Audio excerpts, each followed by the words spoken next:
officers, members and members of the public to the meeting of the local area council, the Northumberland Local Area Council, which today is both a planning meeting and a normal local area council meeting. But we begin with planning, and there is a procedure to follow. First of all, can I say, apologise for the noise outside. There's nothing I can do about it. What I've done, unfortunately the weather's more tolerable than it might have been, I've opened the windows behind you at the back of the room. These ones have closed, but I can't do anything about the work noise going behind. I'm really sorry about that. I turn the hearing on. Say that again. The next thing, we'll be going through the planning meetings, and Councillor Hardy will be the chair of the planning side. Councillor Hardy, he doesn't mind me saying, relatively inexperienced. This will be his second meeting, and it's a big one. It's a lot to ask, so do be patient about the procedures. We'll be assisting as we go along. I hope you can all hear me. We're being streamed live, of course, and I'm going now to go through the procedures at planning, just so we're clear about how this should be. Can I first of all say that item 11 on the agenda is removed. It is not any longer an item, so not to be considered. We only have 6, not 7.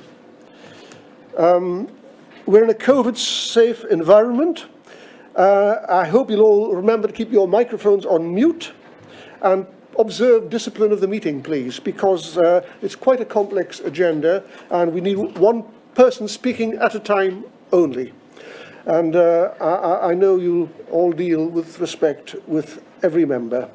What will happen is the chair will introduce each item in turn, and we'll be asking if you've all seen the site videos which are relevant, which you should have seen. In fact, I could ask that question now. Has anyone not seen the relevant site videos to the applications?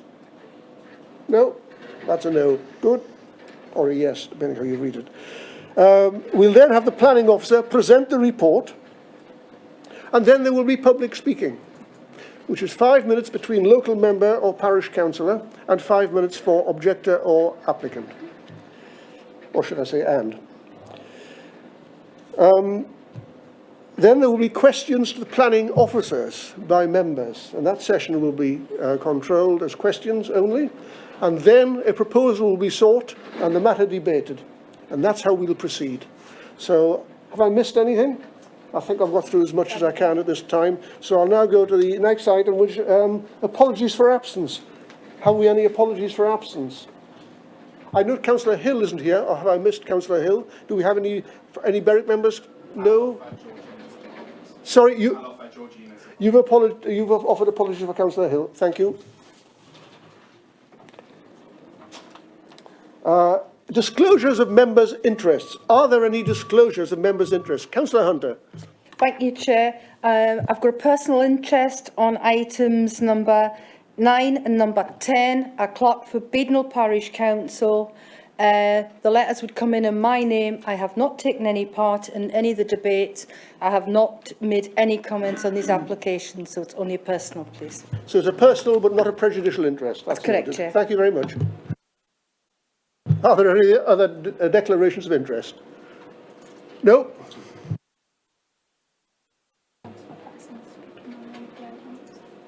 Did you have your hand up, Councillor? No. You're speaking on one of the items, Councillor.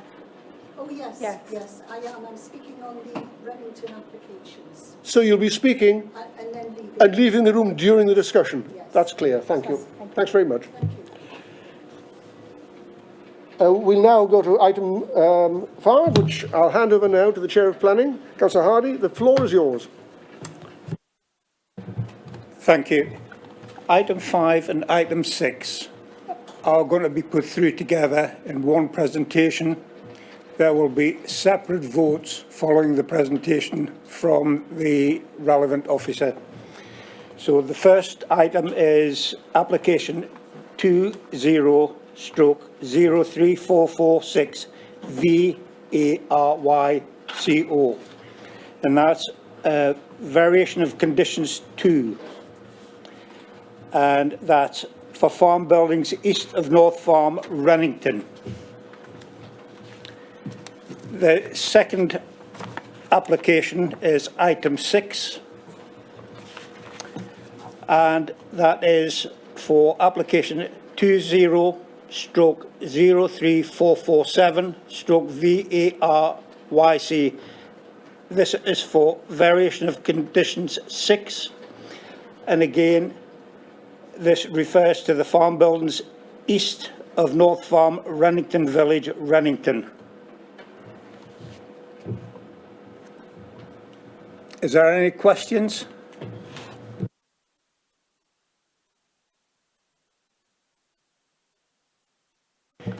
We will now hand over for a presentation from Mr. James Bell, the case officer dealing with this. Thank you.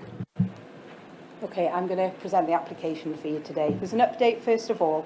Concern has been raised by Rennington Parish Council over the summary of their comments provided in section 5 of the report for application 20/03446 Verico.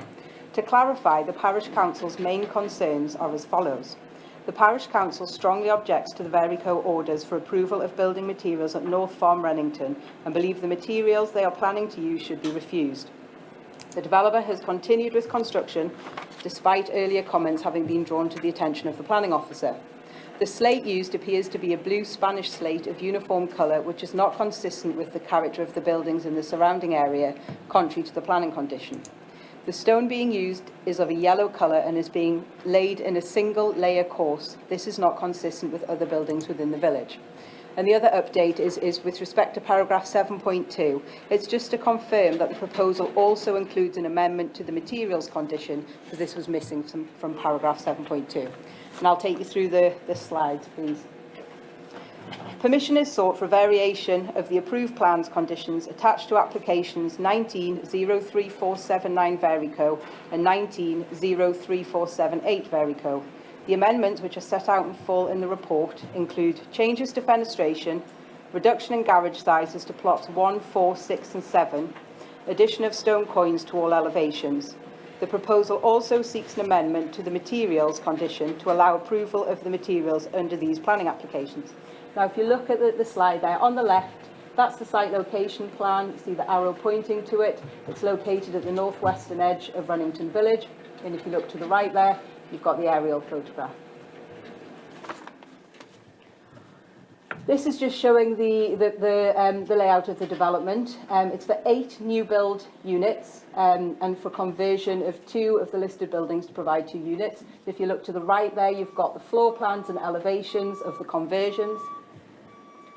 And you've got the floor plans and elevations of the new build units. This is the materials plan. The buildings outlined in orange there, they're new build and they're constructed of natural stone with coin stones. The blue line you can see there is reclaimed stone, and the stripy orange are the listed buildings where existing natural stone is retained. And the next plan, that's showing the materials, so it's Spanish slate and natural stone. And the next slide here, you can see the stone there that's being proposed. Next photograph, please. This is the view of the site prior to development commencing, and you can see the original farm buildings which have been removed. This is the current stage of development, so you can see the new units that are going in there. Again, the development as it is now. And these next 2 slides are just showing examples of building materials used within Rennington. So you can see at the top left there, you've got a bungalow, you've got 2-storey dwellings. You can see the church there. And the next slide, please. Thank you. Okay.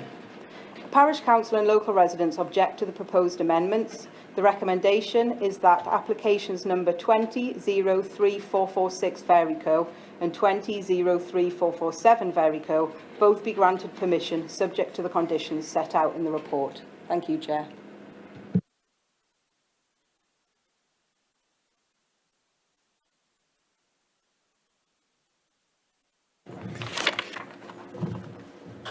At this point, we are going to take public speaking, and the first one that I have is on 20/03446 Verico, and the objector is Stephen Biggett. Good afternoon, Chair, and thank you. I was a little disappointed that the materials being defined in the applications just said hut and stone. and there are 23 varieties of Hutton stone. And it wasn't until the officer's report was that the actual stone was specified. As a consultee, how are we supposed to make an informed comments without the details in a planning application? The colour of the stone actually being used is very bright and will take decades to tone down. The stone colour and the coursing are not sympathetic to the local vernacular, and they are within the curtilage of a Grade 2 listed building. I'd also like to express my concern about the reduction in the number of car parking spaces within development, and specifically the increase in the single garages. The number of car parking spaces has been reduced from 8 to 26. But the small dimensions of the single garages mean that if a driver was to park a standard 3-door Mini into the garage, they wouldn't be able to get out through the door. A normal family car won't actually fit in the garages. Because the single garages are not large enough to park a car in, they're going to be used for storage. And that's going to reduce the number of car parking spaces further to 15, which is 1.5 spaces per property. As the development is on the edge of a small village, which has no public transport, no shops or services, residents are going to be reliant on their cars. And in all likelihood, this will mean 2 cars per household. Where are they going to park? I'm also surprised to note that this development does not attempt to meet the environmental objective of sustainable developments as set out in the NPPF. And especially on this, with the lack of electric car charging points. So I'd ask at least, if you are minded to grant this application, that you place a condition on each property to have a 16-amp charging point. And the reason I say a 16-amp charging point is that if you go down to a 13-amp charging point, you can't actually recharge an electric car overnight. Thank you, Chair. Thank you. We now have elected members, and that is first Robert Dixon. Councillor Dixon. Thank you, Mr. Sorry, Chairman. Chair, can I just double check how the parish council and local member are sharing the time, just so I can time it accordingly? I thought I could do 4 minutes. I'm just a tiny bit concerned because Councillor Hardy did an application there for the first one, but not for the second, and I thought we were hearing them both. So are we hearing them both together? So do I take 4 minutes and Councillor Dixon takes 6, or are we doing them separately? We're hearing them both together. So if the supporter had anything else he wanted to say, if the objector had anything he wanted to say in relation to the second application, there was still time to do that. No, the objections are the same for both applications, so there's no point in repeating myself. Okay, in that case, so you've got 10 minutes between the parish council and local member for both applications to be heard together. I should have made it clear at the very beginning, those unsure, these timings are strictly maintained. They have to be, out of absolute fairness. Thank you. They are being timed. Sorry, just to clarify, are you sharing that 6 minutes and 4? Are you How are you splitting? Are you happy with that, Councillor Dixon? Would you like Yes. 6 minutes? Yes. Right, I'll do the 4. So I'll just time the 6 minutes first and then hand over to the local member. Thank you. Thank you, Mr. Chairman. Redington Parish Council strongly objects to the 2 applications under consideration today. Our particular grounds relate to the use of inappropriate stone and tiling on the now almost complete new build elements. I stress they're almost complete. Our objection in relationship to the stonework relates to the very bright colour and the regular shape and laying of the stone used. And the tiling is blue as against an original specification of a grey slate. The materials and styling detail used has a very negative visual impact on the appearance and character of the village, and a particular adverse effect on the setting of Grade 2 listed buildings that form the remainder of the site, and also the listed building, a farmhouse opposite the site, and also an adjacent row of old traditional agricultural worker cottages. The C73 road flows through Rennington from south to north, and the mix of converted farmstead and school properties, old estate agricultural workers' cottages, newer build cottages and houses, the village pub and the village hall, all fronting onto the C73, ending up at North Farm. They generally share a common vernacular. Together they present a visual harmony and a very strong sense of place. The loud and overbearing effect of the applications being considered today, which of course are now very different to the original plans approved for this site, is contrary to that sense of place. In addition to the specifics about stone and tiling, we further have great concerns and objection in relationship to Grade 2 listed buildings. There's been a great loss of the traditional roof trusses in the building. A new roof has been laid using modern design roof lights, which are contrary again to previous planning approvals.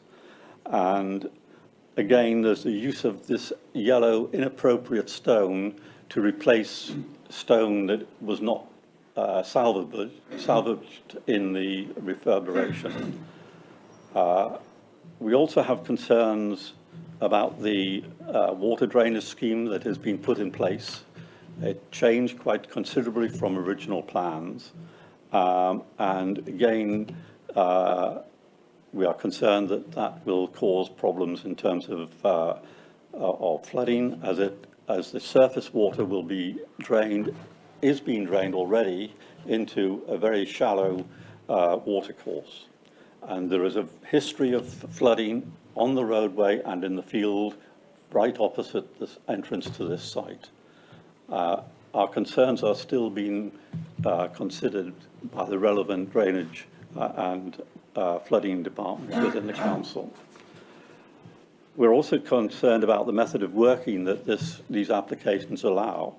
The village has had to cope now for 18 months of the C73 roadway being used as part of this site.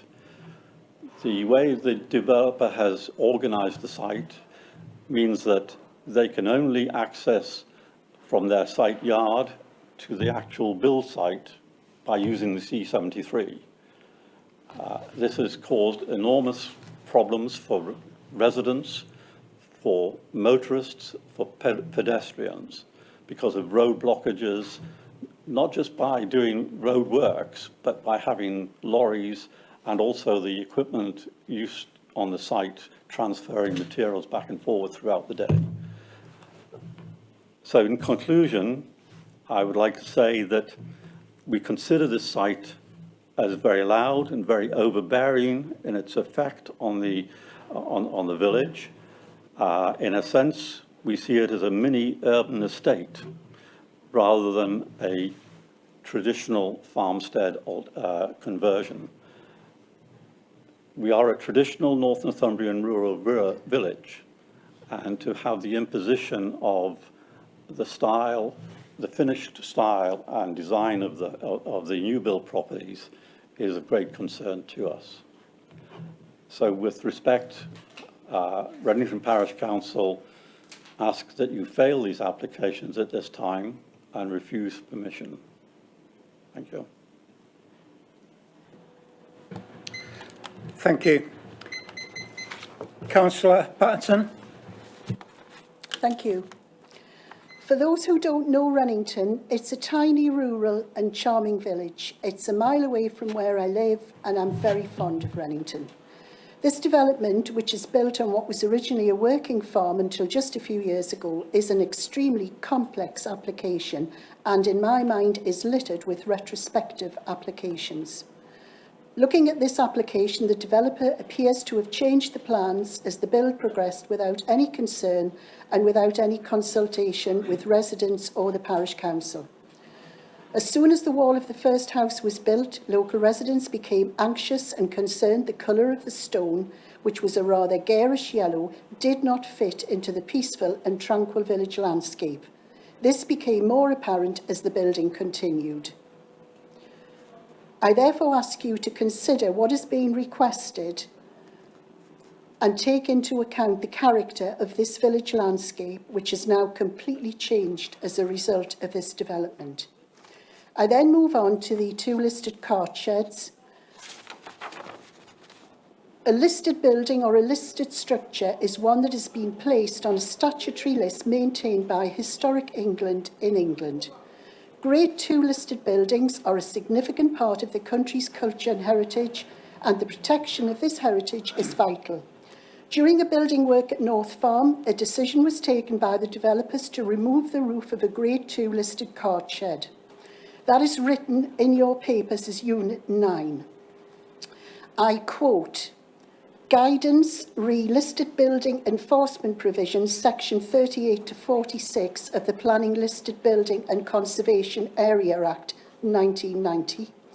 Carrying out work without the necessary listed building consent or failing to comply with a condition attached to the consent whereby such works, etc., materially affect the historic or architectural significance of the building is an offence under section 9 of that Act, whether or not an enforcement notice has been issued. I quote the Conservation Officer who says on page 35 of your papers, top paragraph, and I quote, we expect the expediency for further action regarding the trusses in Unit 9 has now passed. Providing the matters discussed above are adequately addressed, we raise no objection. This gives licence to this developer and to others to make illegal alterations to listed buildings. This is not a defence and should not be stated as policy, as it has no basis in law. This, in my opinion, could be subject to Proceeds of Crime Act. This roof should be put back and restored exactly as it was, piece by piece, and I ask you to reject this application. Can I ask the technical officer, can we increase the volume a little? I'm struggling a little bit with the noise behind. Can it be increased?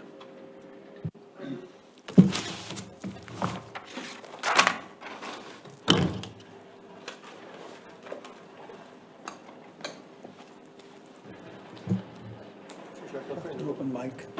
Too late.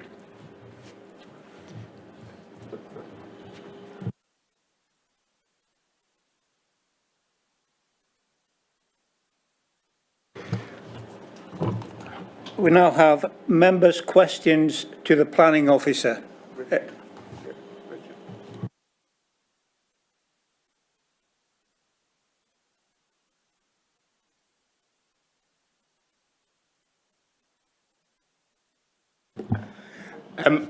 You'll have to forgive my ignorance a little bit on this.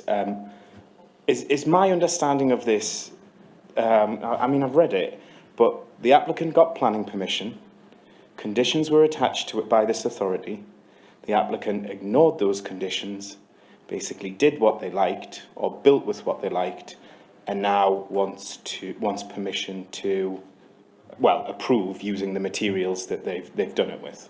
Is that the short way of looking at it?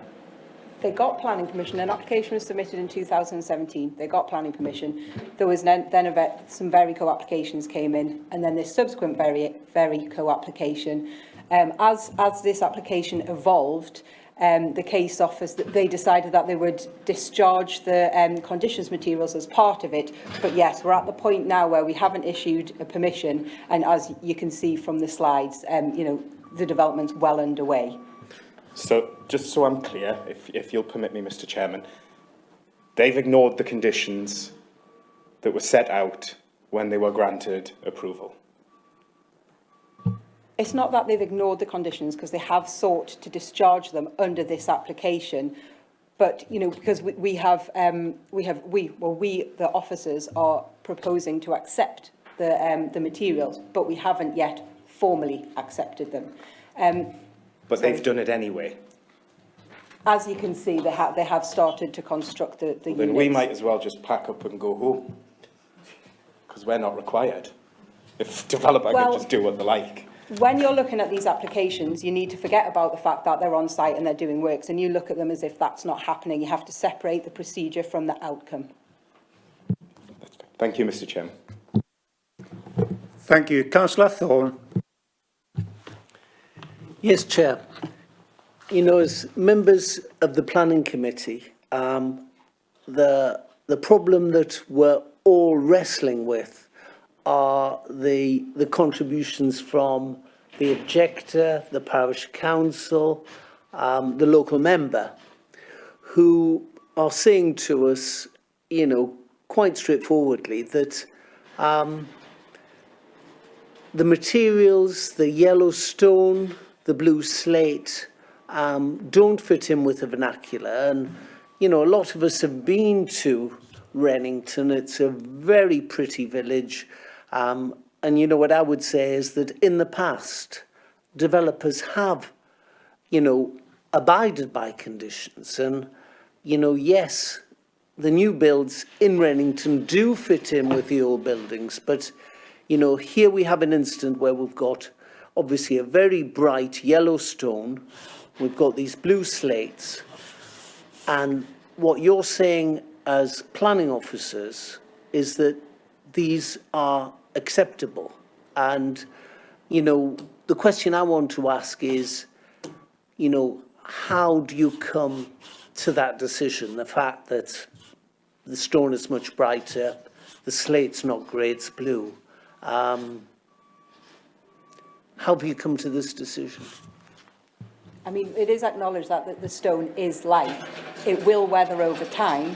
The case officer visited the site in conjunction with the building conservation officer. You know, we obviously attach great weight to their comments. The building conservation officer has stated that he visited the site with the case officer in November to inspect a sample panel of Hutton stone and natural slate for the proposed new build dwellings, offer no adverse comment, but recommend that any coins must be in natural stone. So, you know, taking the advice of the conservation officer, who isn't objecting, we do feel that the stone is appropriate and it will weather over time. Just to follow up on that, my question really is to Liz Cinnamon now. You know, as a band of councillors, we all feel that sort of wrong has been done here. And, you know, if we refuse this application and it went to appeal, do you feel as a council we would lose that appeal? Do you feel that Vivian's line is right, that these materials, while, you know, aren't exactly what they should have been, are acceptable? Yeah, Councillor Thorne, I think that point is a good one to raise, because this is what you've got to bear in mind, members, is that the applicants are entitled at any point through their build process to submit an application to vary what they're building out, and we've got to consider it. Unfortunately, in this case, or maybe fortunately in this case, they've gone ahead and done it, and we can actually see it and see what it's like in location. And as Viv has taken you through, we've sought the advice of the building control officer, particularly in terms of design and understanding its impact on the setting on the adjacent listed buildings. And they are of the view that this is acceptable. So you've got to put yourself in the shoes of imagining that this hasn't been built out yet. What would you have thought if this application for stone came into you? Well, we would have said it's acceptable and we would have guided you along those lines. What you're doing is you've got the benefit of the hindsight here already, because you can see it in location. and the applicant hasn't gone about their application in the right way. However, we are working with them. They're trying to regularise their consent, and we are giving you the advice through our building conservation officer that that stone that they have used is acceptable. And so, turning to the question of appeal, if we were to refuse it on the basis that we didn't think that those materials were acceptable, we would say that the planning inspector would very likely take on board the views of the building conservation officer and the applicant win the appeal. That would be our experience. Thank you. Councillor Watson. I'm trying to get my head around this as well. Did the developer know when he was going ahead building with what the materials did that he was running a risk of it being turned down subsequently?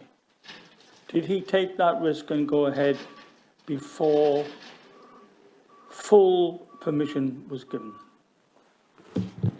I mean, I would say that a developer is always aware of that risk. We hadn't formally discharged the conditions, so he was always running a risk that we might not support it. However, if you sort of look back at the chronology and what we've got from the building conservation officer back in November, we had given sort of verbal confirmation that we were happy with the stone. However, we hadn't formally approved it. To asking the lawyer, verbal permission isn't worth the paper it's not written on, is it? It's part of the, obviously the building conservation officer's comments are in your report and they haven't deviated from that, so it is consistent. I don't think anything's changed from that position, but yes, until the decision is issued, it is at risk for the developer, so it is at their own risk, as Viv said.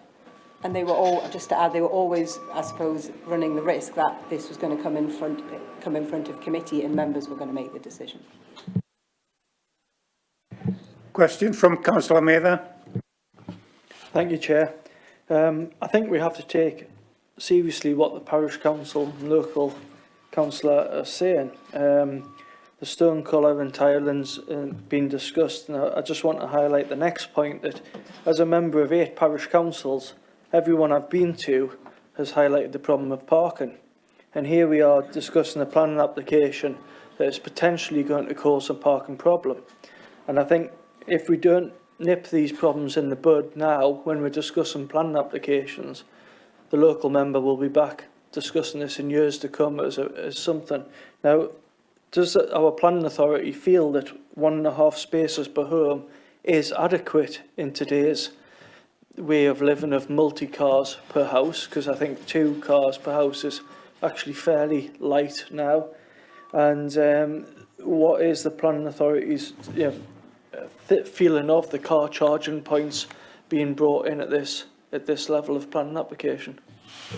I'll deal with your first question. It's really dealt with at paragraph 7.6. We've consulted the Highway Authority, who are the experts in this field, and they have raised no objections subject to conditions, so they are happy with the reduction in parking numbers, and they feel that the number of parking spaces that will be provided is adequate.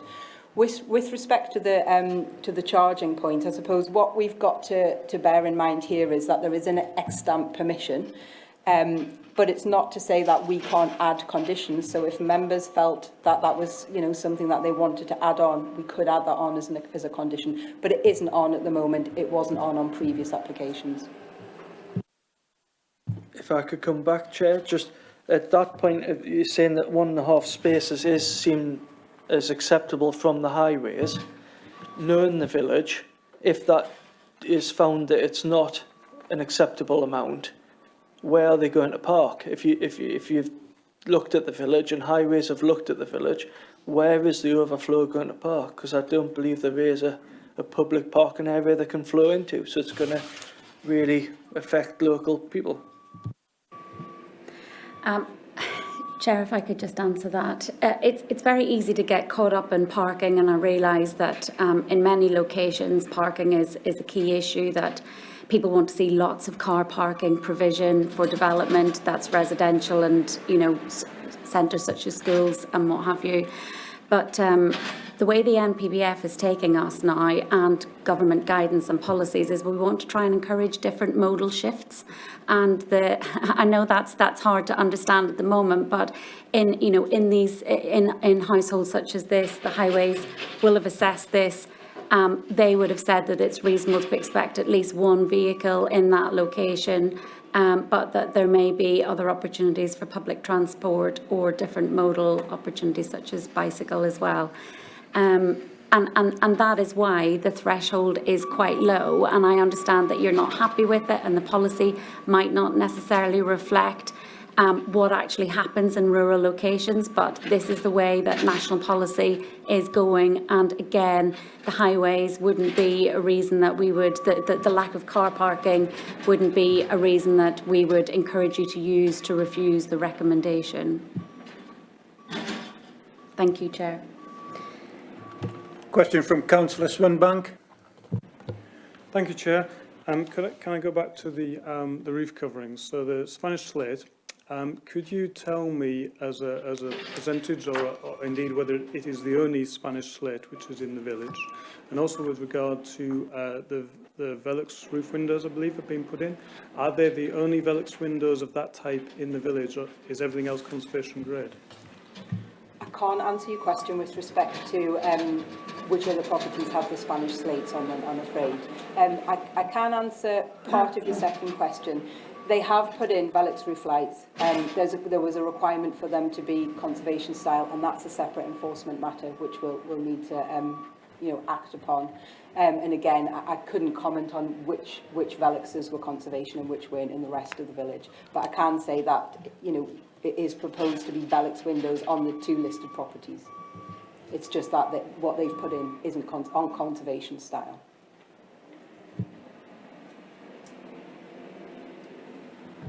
Question from Councillor Hunter. Thank you, Chair. Concerns have been raised about the roofing on the listed building and asking if it could be reverted back to what it originally should be. Is this something that could be undertaken or not? Because I know it's now with the new style, but they're saying, to put it back to the old style and finding materials. Is this a possibility? I mean, the material that's used on the listed buildings is different, and what the Conservation Officer has said is, although we accept the re-roofing has been completed, what they're saying is they accept that the re-roofing has been completed in a manner consistent with the recycling of traditional slate, as discussed in the application. So the Conservation Officer doesn't actually raise any objection to the slate that they've used. So it would be unlikely that we would then pursue action against that. Councillor Watson. Thank you. Sorry, going back on a second question, but Liz, it was more to you. It's about the parking side of it again. I know, yes, I heard what you said, but I know our policy is 1.5 spaces per house. Does that include the garage? And if it includes the garage, is the comment from one of the objectors that the garage isn't big enough to actually take a car relevant? So just to take that question into 2 parts, Councillor Watson, it's not policy, it's just general guidance about what's acceptable in certain locations, and the highways officer will appraise the other modes of transport that are available in the locality. So just to be clear, it's not a policy, it's a judgment. And the second part about the car parking, I am unable to answer that. If you could just give me a moment, I'll try and get back to you with an answer on that. Okay. Do you want me to just? Yeah, I can just add that when highways are looking at this, if they felt that garage couldn't accommodate a vehicle, they wouldn't count that in the parking standards, and they would have come back on that.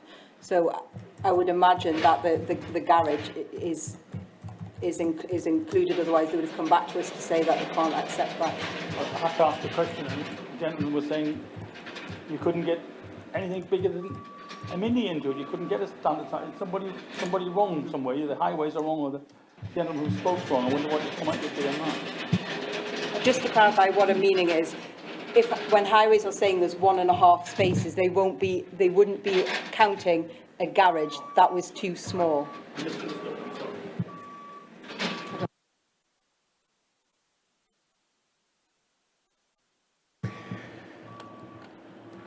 Councillor Castle. Yes, thank you. I'm sorry about this noise. This would normally be this, given that the developer has got so far, I'd be inclined to want to look at it in terms of its position, you know, the effect, its environmental impact, and whether or not it is or isn't as severe as has been claimed. We saw the video, and it's as good as you're going to get from a video, but it's quite the same as looking on site. Is that no longer feasible? I need to ask the question. Is a site visit not possible? We have in the past stopped and said, we're going to have a site visit and have a look at this and see how bad the impact is. In this case, is that not possible, or is it possible? Chair, yes, it is possible. So you can, an option for today is that you can defer the application to go out on site and appraise it. That wouldn't be a problem, and we can arrange that. But I think if you do propose that, and this is a message to all members, we have really low attendance rates at site visits, and that's why we go out of our way to make sure that you have the presentation and the site visit videos with you before you come to committee. And we know it's not always easy for everybody to make the site visit, so it's very resource intensive for us, and it's always disappointing when only a couple of members turn up for making a decision. So if you are committed to a site visit, we'd like to see you all there. Thank you, Chair. Thank you. I share that experience. You're quite right. Can I just say, Chair, though, this is a new council, got new members, so it might be different. Chair, yes, of course, and particularly for the new members, it might be invaluable to come out on site, and very much encouraged. Thank you.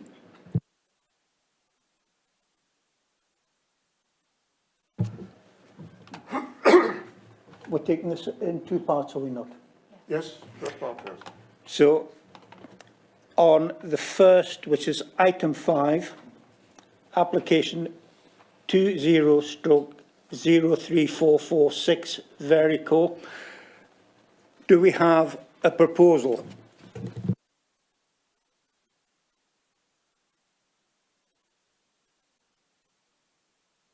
Councillor Thorne. Councillor Thorne.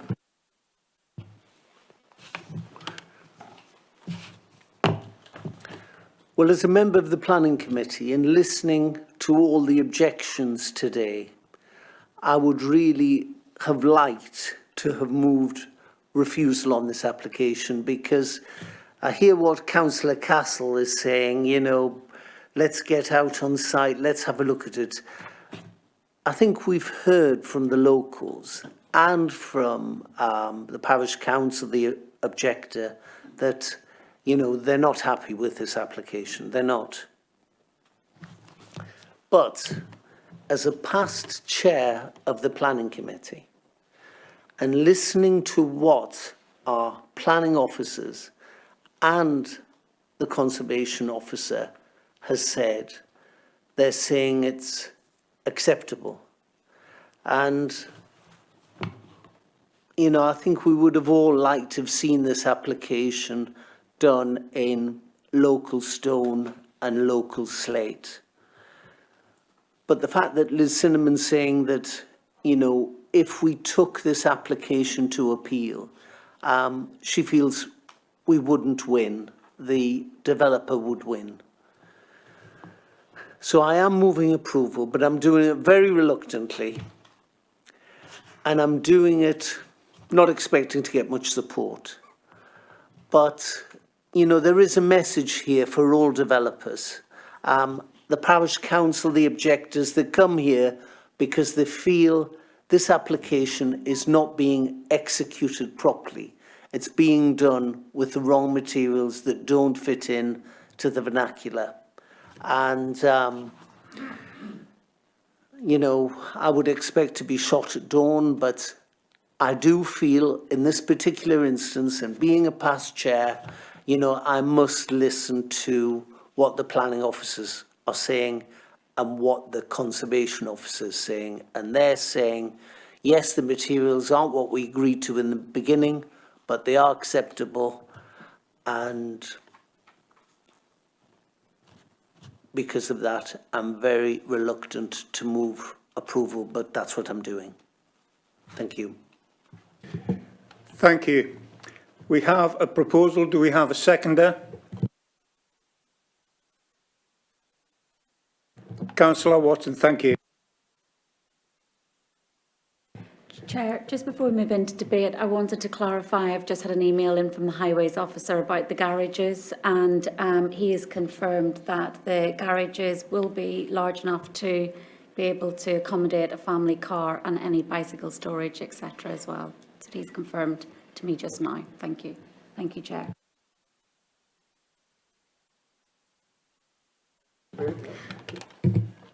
Do you want to go to debate?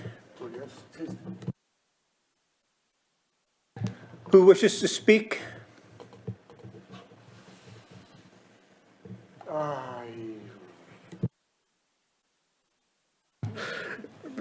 Yes, I'm like Councillor Thorne. I'm whenever the words unbalance appear, as you know, I think, oh yes, this could go either way, and it could. And I think Councillor Thorne's right. The principal problem that appears to be affecting the local member, the local councillor, is the impact on the environment, the impact that the actual changes to the initially approved applications have made. And without seeing them, because they're up, if they weren't up, well, they wouldn't get up, would they? But now that they're up, this is my suspicion. If they weren't already up, they wouldn't be allowed to be put up. That's my suspicion. Now that they are up, we can go and have a look and see how bad it is. So I'll wait and see how this goes, but I'm inclined to say I'm still going to ask that we have a site visit. I don't know if I can actually do that in the middle of a debate. I can't. I'll wait my turn. Thank you. Councillor Watson. Like Councillor Thorne, I'm fairly not overjoyed with this application, but I think on the balance of things, we probably have to approve it. I do know this village. I know it quite well. I used to have property there myself. Perhaps everybody's not aware the village has had quite a lot of development of new properties, new homes, spread around all sides, and there's quite a mix of houses and what have you in the village. I think it's unfortunately a fact of life that small centres, small villages, people want to live in them, and they want to live in houses as near as they can to the village, and that invariably means that you're going to have houses built which aren't the same as the centre of the villages.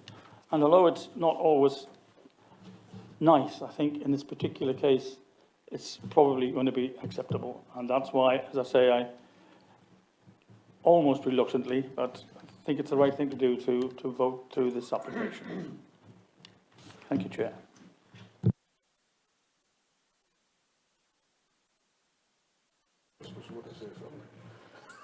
Anyone else? I think it's a case of, it's disappointing that this has actually gone ahead before it's had to get approval. And I think it's that perception that keeps coming back is if they do it ahead, they're bound to automatically get approval. And I think we've got to get this message out that, you know, they should do it through the right channels, do it correctly, and not just put up and hope that, take the risk and that they hope they'll get approval, because often parish councils see it as retrospectively they're automatically going to get approval.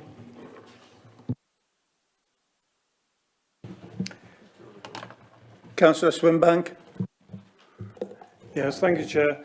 I think it's one of the situations where, in a sense, we can't win.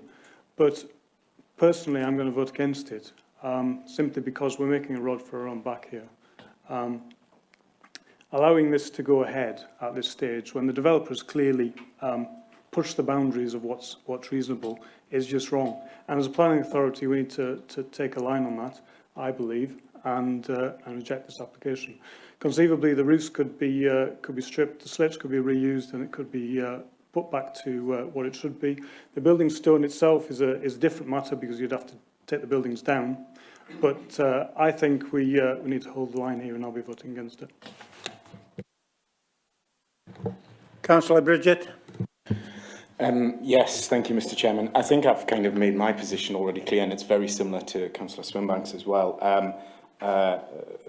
what kind of example are we setting here to other developers? I know, for instance, it might be acceptable in this instance what they've done in terms of the materials that they've used, but we're effectively saying, do what you like and you can get away with it.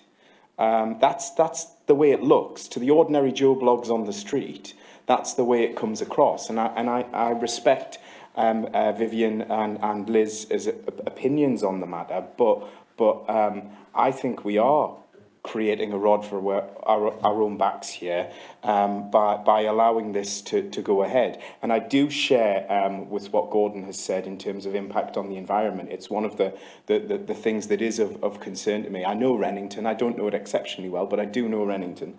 But I'm not comfortable with this with the way this has come about and the way it's arrived and the example that it sets for other developers. We set out conditions. They are there to be followed in terms of whatever materials are being used. So I will be voting against this application. Thank you, Mr. Chair. Chair, would you mind if I just address the members about enforcement and, you know, how we deal with this, members? Because I do think this is important that you understand it from the LPA's perspective. And, you know, as we've said many times, and we talk about it in our training, enforcement is discretionary. And our own enforcement protocol sets out that what we want to try and do is resolve planning breaches rather than, you know, take a line where nothing is acceptable because it hasn't been done in absolute accordance with the first planning application. So I do want you to take that on board. We're not saying breaches are always acceptable, come back in, we'll approve whatever you've done. But on this occasion, we've worked with the Building Conservation Officer and the applicant, and what we're saying is what they have done is acceptable, notwithstanding the fact that it wasn't what they originally came in for.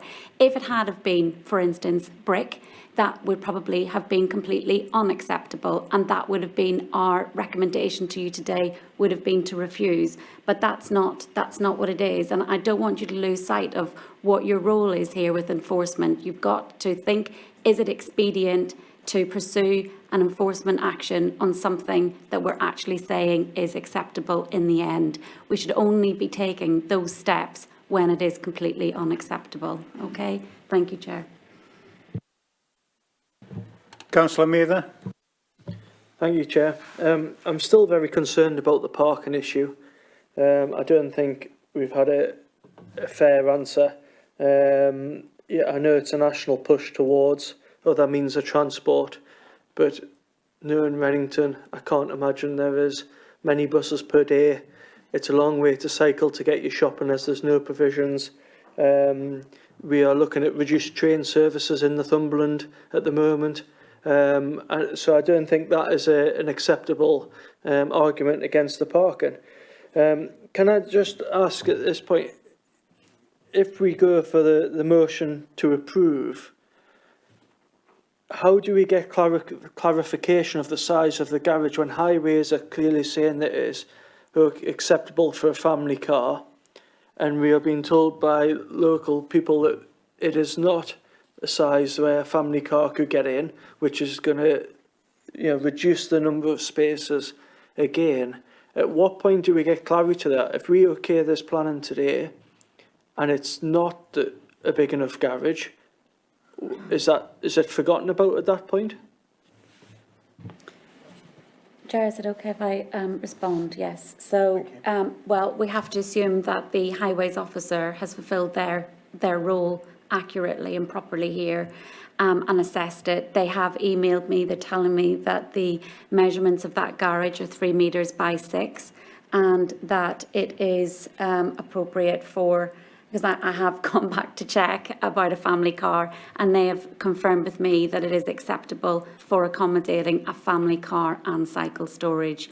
So that's what I've been just advised now on email. I haven't double checked the plans myself, that's just something to be aware of, but you have to assume that that's absolutely correct. What we can do is you could defer that aspect of the sizes, and if we're not happy with the sizes, we could take it back next month.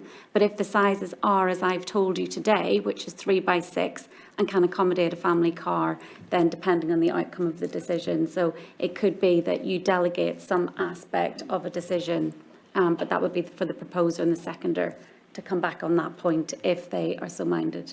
Thank you, Chair.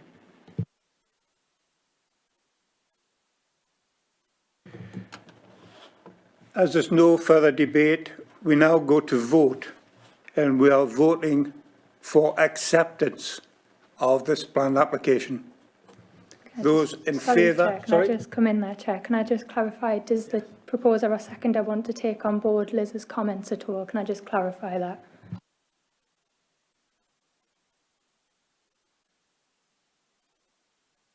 Sorry, So Liz, can we just repeat that just for clarity? Sorry, So- thank you. Let me just think. So the proposal... We're just about to take the vote, but I've never really finished off. Adam.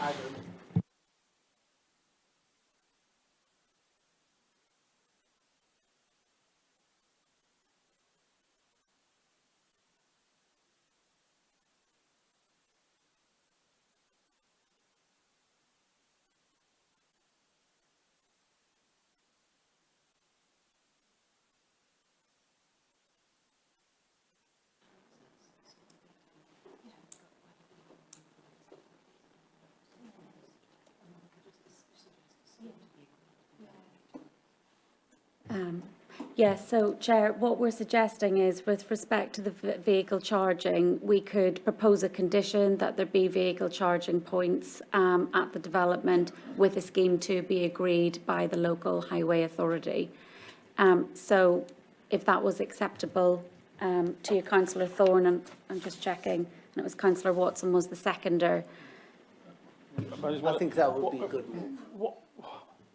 I'm sorry to be awkward, but Yep. why would you need that in a private estate when you can just plug into your own property? Why would you need to have a separate charging point? I think it's just the installation of a suitable voltage of equipment to the external facade of the property to be able to accommodate the plug-in. I thought you just plugged into your own house and just... I think you can have an external setup, Councillor Watson, and that's why I don't know enough about it myself, but that's why I think we could put, it's quite typical, and we do add these conditions with the scheme to be agreed. We'd like a piece of equipment that could do the job. Right, Yep. so, And your officers could negotiate that for us. yeah. So, Chair, some other members wanted to speak again, and then I'll come back with what I think the recommendation is. Okay, yes. Councillor Bridget. Yes, it was just to clarify on the vehicle charging point. So I'm guessing this would be within the estate. It would be a street charging point available for multi-use. I think that would be unlikely, Councillor Bridget. I think it would be charging points installed at each of the individual properties for that property's personal use. Oh, well, that's even better. That's Yeah. fine. Okay. Councillor Mather. Yeah, just was clarifying that, so there would be a charging point of 16 amp per property as a part of the acceptance. That would be a part of the conditions, that there would have to be one per property available. That's right, that's what I'm asking for.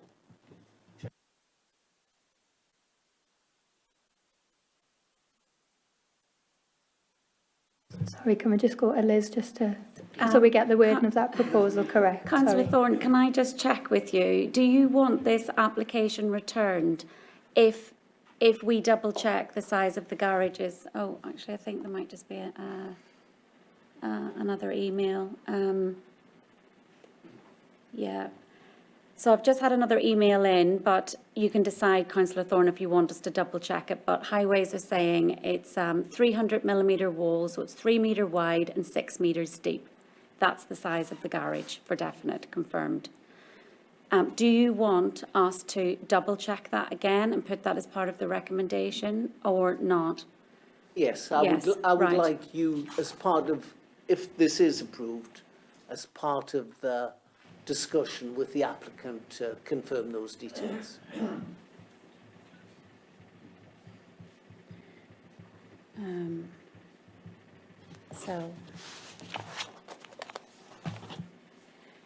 So members, on the first application, so that's the 20-03446 Verico, the recommendation is to grant permission subject to the conditions, subject to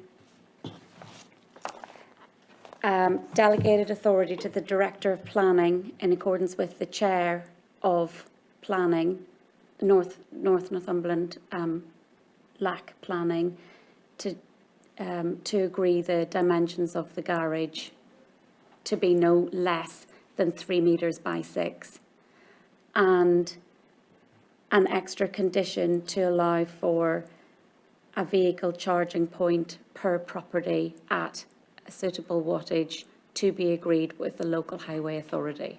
Excellent. So delegate that. Yes? Just check that's agreed by Councillor Watson as well. Thank you. Thank you.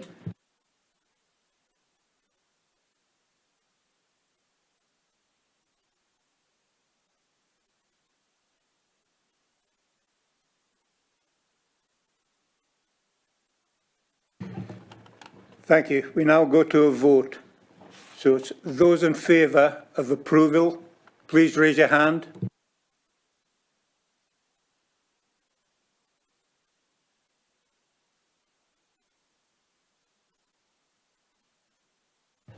Those against, raise your hand.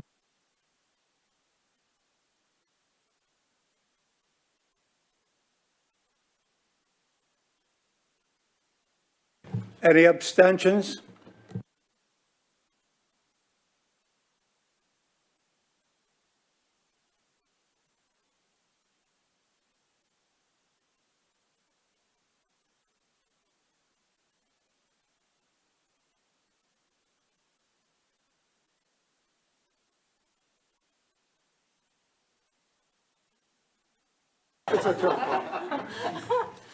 Thank you. Because it's a I now have equal the casting vote, I'm told, and I've listened to what has been said, and I appreciate the work done by the officers, and I will be voting to grant and accept this proposal. Thank you.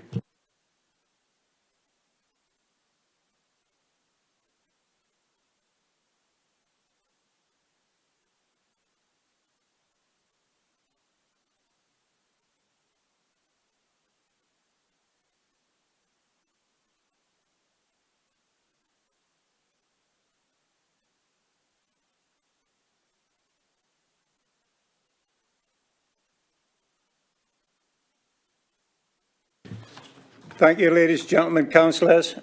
We now go to agenda item 6, which is for application 20/03447, very cool. And this will go straight to a proposal if we have a proposal. Thank you. Yes, Chairman, I will move approval on the same basis as before. Yeah. Seconder, Councillor Watson. I will do it on the same basis. Liz, can I just check, do the same conditions yeah. apply to the list of buildings? No, Or not? Chair, if I can just confirm that this is just a recommendation to approve the application subject to the conditions and the updated conditions. Because this is related to the LBC, we don't need to add the other 2 conditions that we had on the previous application. They will be safeguarded there, and we'll deal with them through that process. So this one is just recommendation, approval in accordance with the officer recommendation, conditions and any updated conditions. Thank you, Chair. Thank you. Is that okay, Councillor fine, Thorne and Councillor Watson? Thank you.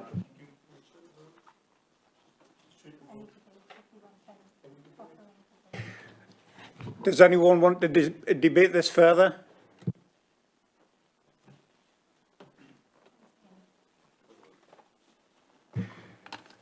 We now go straight to a vote. So again, those in favour, raise your hand.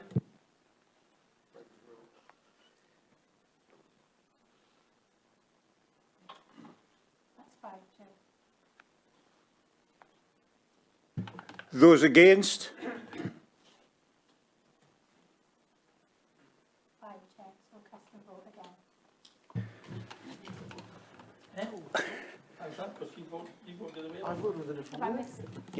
Sorry, have I missed anybody's hand? That's still, that is everybody. 5-5. Sorry, can we just clarify? Can we have everyone's hands for? Sorry. 4. 4. Sorry, 6, Chair. 6, that's right. And against, sorry. That's 5, Chair. Sorry, 4.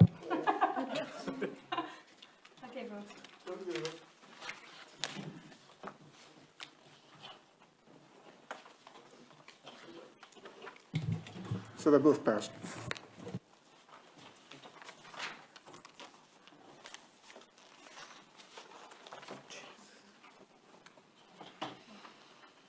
Sorry, can we bring Councillor Patterson back in? Yes.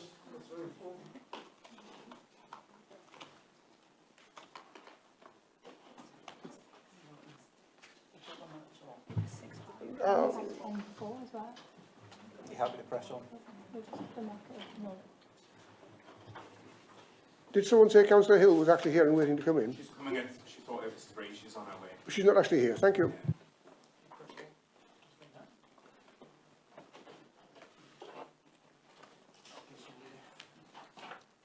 Yes, well, members of the public may leave as they wish. Sorry, that should have been made clear.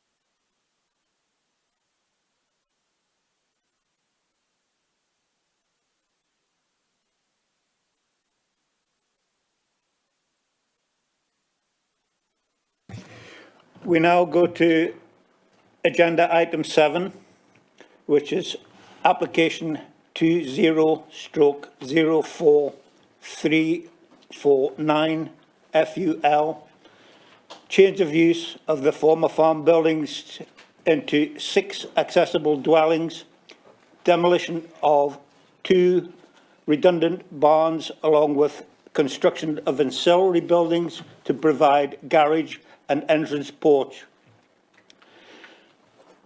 Barnhill Farm, Guysands, Morpeth.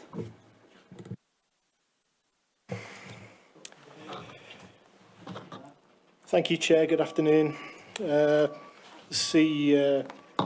states this application is a change of use of former farm buildings to 6 accessible dwellings, the demolition of 2 redundant barns along with construction of ancillary buildings to provide garaging and entrance porches at Barnhill Farm in Guysands. So this just gives you the site location. You can just see the village just here, and in the red circle is the location of the buildings to be converted. This just gives an overview of the site plan. This is the proposed site plan. So the steel framed buildings that currently sit in the courtyard space would be removed. The existing stone built buildings, or sorry, rendered buildings rather, forming a horseshoe courtyard here would be renovated. What's known as the long barn or the hay barn to the north elevation would also be renovated, and additional buildings would be provided for garaging and porches to the proposed dwellings. This just gives the elevations of the horseshoe barn.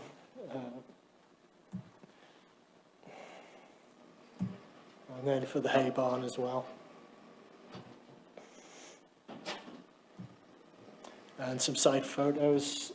This first one here is taken from the southwest corner, looking into the site. You can see the central barn here that is proposed to be removed. This is immediately from the south, looking down the access road into the site. So again, you can see the buildings there that are to be removed. You can see the buildings to be retained with the slate roof just here and over on this side as well.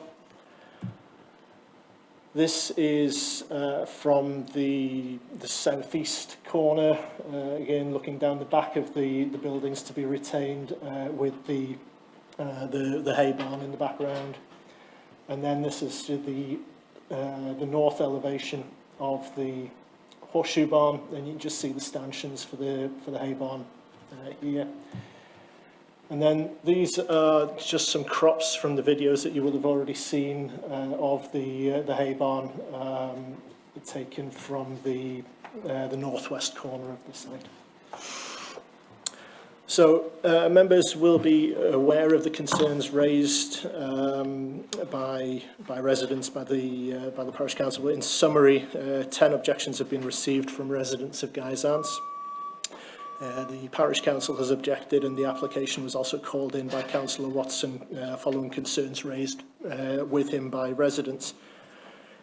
Concerns revolve around the impact that the proposal would have on the character of the village, the conservation area, lack of infrastructure, condition of local roads, and potential use of the properties as holiday accommodation.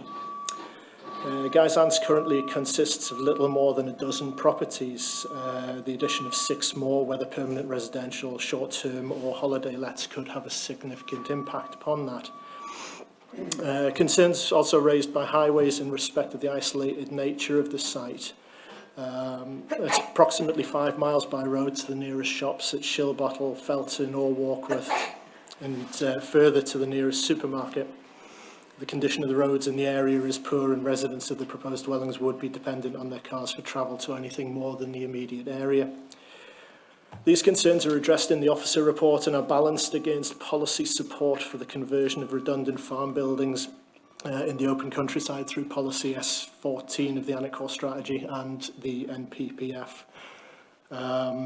Hence, we are recommending approval. Any approval would be subject to unilateral undertaking for coastal mitigation. Thank you, Chair.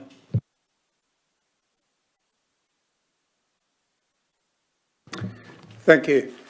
We now have public speaking, and we have an objector to this planning application, and that is raised by Mr. Byatt. Thank you, Chair. You've got 5 minutes when you're ready. Yeah, thank you, Chairman. I speak for the 18 residents of Guysands Village. We all oppose this application, and so far as I can tell, no one in the wider Guysands community supports it. Many of our objections relate to the conservation area. We're not NIMBYs. We all understand that change can take place. Your environment and design team have concluded that this proposal would preserve and enhance the character and appearance of the conservation area.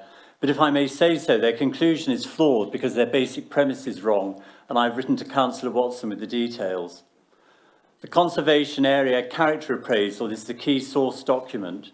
It describes Guysands Village as a rural hamlet, only a single street, which is incompletely built up on both sides. There are 10 cottages along that street. The appraisal's description of the relationship between the hamlet and Guysands Hall takes us right to the heart of what is being conserved. A hugely reinforced unity was created by the hamlet, plus the later hall and estate in the 19th century. It refers to the attractive 18th century working hamlet and 19th century neo-Tudor mansion with amenity landscape. Guysands has its own distinctive and special atmosphere, not mirrored elsewhere in South Northumberland.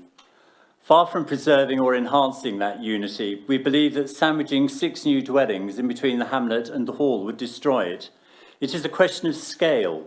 If the application had been to use old buildings for 2 new dwellings of estate cottage size, no one would have minded, but 6 houses with 18 bedrooms creates a 21st century hamlet, and there should be no thought that this would enhance the vitality of the local community, as commended in the NPPF, because this second hamlet is along a private drive and behind an electronically controlled gate. The application was made in December 2020 and is unclear as to the dwelling's eventual use. On the 26th of January, the applicant himself told us that the new dwellings would be used as holiday lets. We know the date because the conversations were reported on WhatsApp. Value for money dictates that during the summer, holiday cottages are fully occupied, and thus they would have a holiday population potentially double the number of residents in Guisance village. This would be unsustainable in a hamlet with no services surrounded by narrow lanes. The advice you have assumes that the dwellings will be for residential use, but as the application is not explicit, would you please make it a condition of any approval that new dwellings would be for residential use and not holiday cottages? You've been advised that this application is not in accordance with the policy in the NLP that all development will minimise any adverse impact on the highway. The hamlet's main access route is a narrow lane in a poor state of repair, in places single track. Lorries chew up the surface entering the hamlet as they struggle to negotiate a hairpin bend on a hill. The adverse impact of the heavy vehicles required to build 6 houses is obvious. Most worrying is the concern of the Highways Authority. You've been advised that development should only be refused if there would be an unacceptable impact on highway safety. But the NPPF says more than that and continues, or if the residual cumulative impacts on the road network would be severe. The Highways Authority's advice is that their concerns are so significant that no reasonable action is likely to address them. Sharon Ingleby will give more detail. What could these be but severe impacts? Can this possibly be a safe basis for approving this application? In a letter to John Sharp, the applicant's agent said that the applicant intends that the hall and estate will be safeguarded through residential development. Already there is another application to build new cottages on the small pasture in the hamlet. But when individual decisions are being taken, it can be difficult to envisage their cumulative impact. The appraisal warns, the qualities that make conservation areas appealing also encourage pressure for development. Positive management is essential if such pressure for change, which tends to alter the very character that made the areas attractive in the first place, is to be limited. I hope that you will recognise the risks from development, exercise that positive management and refuse this application. Thank you. Thank you. We now have Councillor Ingleby. Thank you, Chair. I'd like to speak about the concern the Parish Council has about the impact of the application on both the Guisance conservation area and serious concerns about the lack of local infrastructure as highlighted in the Highways report. The Conservation Officer report is incorrect in stating Guisance Hall as the fundamental reason for the conservation area. This wrongly mirrors the statement made in the planning application. In fact, the conservation area appraisal puts the village street, the hamlet, in existence for 150 years longer than the hall as the core settlement. As such, there's been no mention or analysis given to the impact to the conservation area by introducing what would be, in effect, an additional hamlet alongside Guisance village.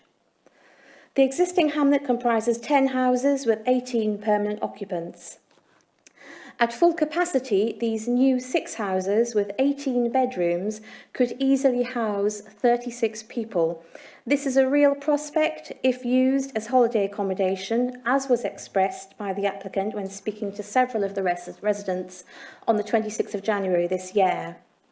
Such a transitory population would have no investment in the local area and could destroy the tranquil nature of the conservation area. The houses would be situated on private estate land behind electric gates and would have little scope for interaction with the existing community. Furthermore, we have concerns about the proposed development of the historic Long Barn, a local landmark. Developing this building would not enhance the character of the barn, but change it detrimentally. We would also draw your attention to the Highways report, which recommends refusal, stating, fundamental concern, brackets, refuse, concerns so significant that no reasonable action is likely to address the concern. The site is considered to be in an unsustainable location for travel and does not prioritise walking and cycling. The highways response states the increased private vehicle traffic, lack of pavement for disabled people, lack of sustainable transport, impact on pedestrians and cyclists are so significant that there is no mitigation to address these concerns. So this demonstrates a severe cumulative impact, a reason for refusal under the NPPF. Highways also have safety concerns, as this proposed development's access route would be behind electric gates, and that further comment should be sought from the Fire Authority, but no such comment is included in the officer's report. This does not comply with the NPPF, which states development must allow for access by service and emergency vehicles. I draw your attention to a recent application refused at Bank House, which is near Guisance but outside of the conservation area. The decision to refuse was upheld at appeal. This was a similar but more transparent application in that it was for holiday accommodation of 7 cottages and a manager's cottage. It was refused on similar infrastructure and sustainability grounds as set out in the Highways response to this application. If you are minded to look more favourably at this application, the Parish Council and local residents feel a development with a lower density of housing, say 2 houses, would be more suitable, especially if affordable housing, as this is a housing category that Guisance lacks. A requirement for residential use only to help integrate into the community, and the long barn to be more sensitively treated and used for garaging and storage as recommended in the officer's report. This would be more in keeping with the area, as the site sits between 2 estate cottages that are currently let out long-term and a detached house that was let out as a family home under the previous owner. Restricted working hours would be welcome to reduce impact on the area. But saying this, it should be noted that there are currently 4 housing developments in progress in Acklington village, and there is no specific need in Guisance for housing. Finally, the Parish Council has noted an economic argument has been repeatedly made to justify this application, both in submitted documents and responses to Highways and Parish Council comments. This is not a material consideration, and we are glad to see the officer's report does not give it attention. Thank you. Thank you. We now have a speaker in support, Mr. Peter Elder. Thank you, Chair. My thanks to the Planning Officer, first of all, for this assessment of proposed development, and of course agree with the Planning Officer's assessment and recommendation for approval to the committee. My name is Peter Elder. I am a specialist conservation architect with 20 years' experience, works involved in listed buildings or works in conservation areas within the North East.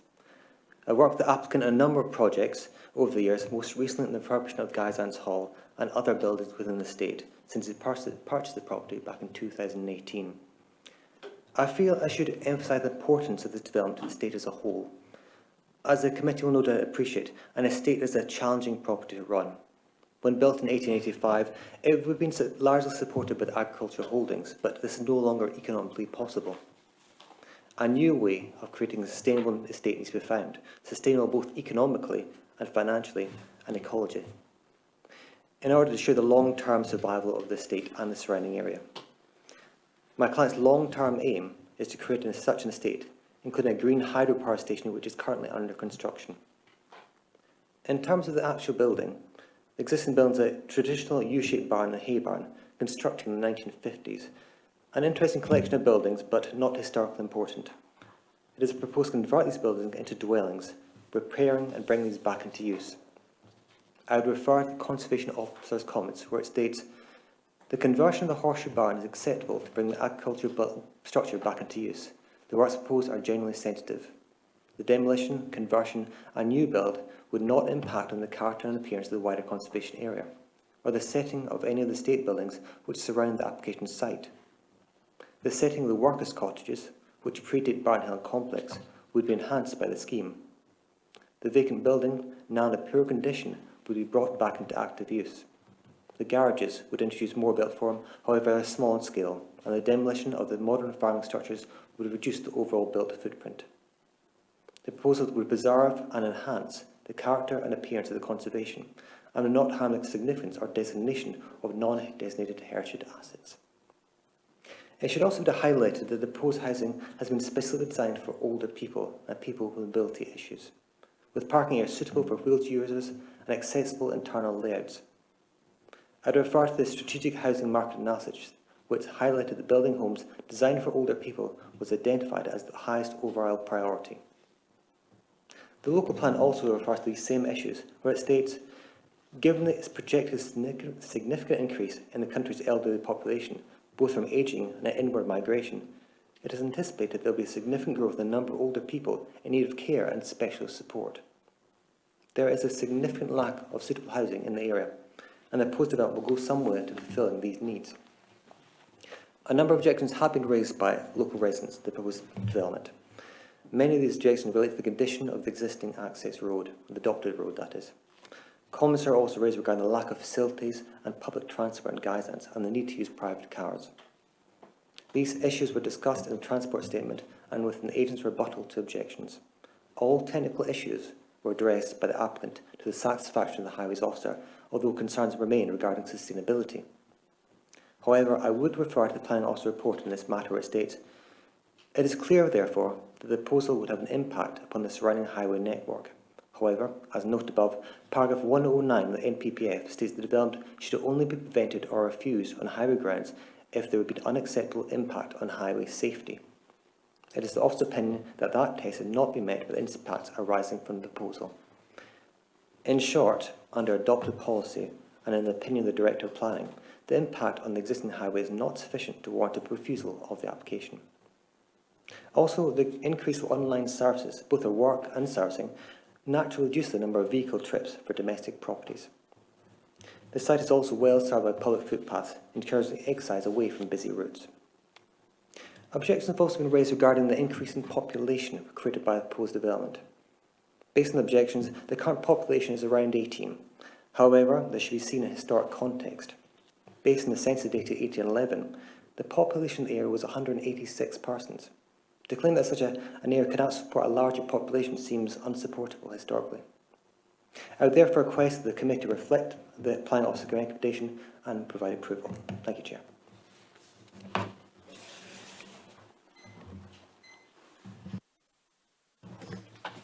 Thank you. Members, questions to the officer?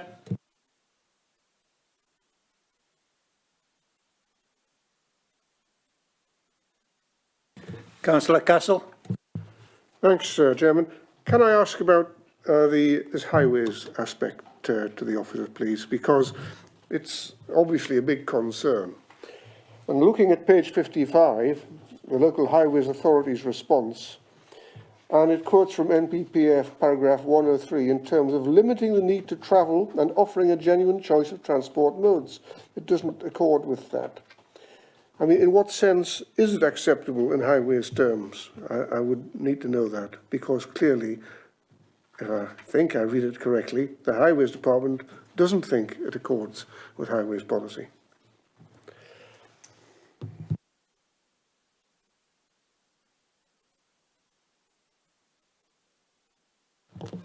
Okay, so the starting position, members, as you know, is the policy position, and John's taken you through that both in his presentation today and in the report.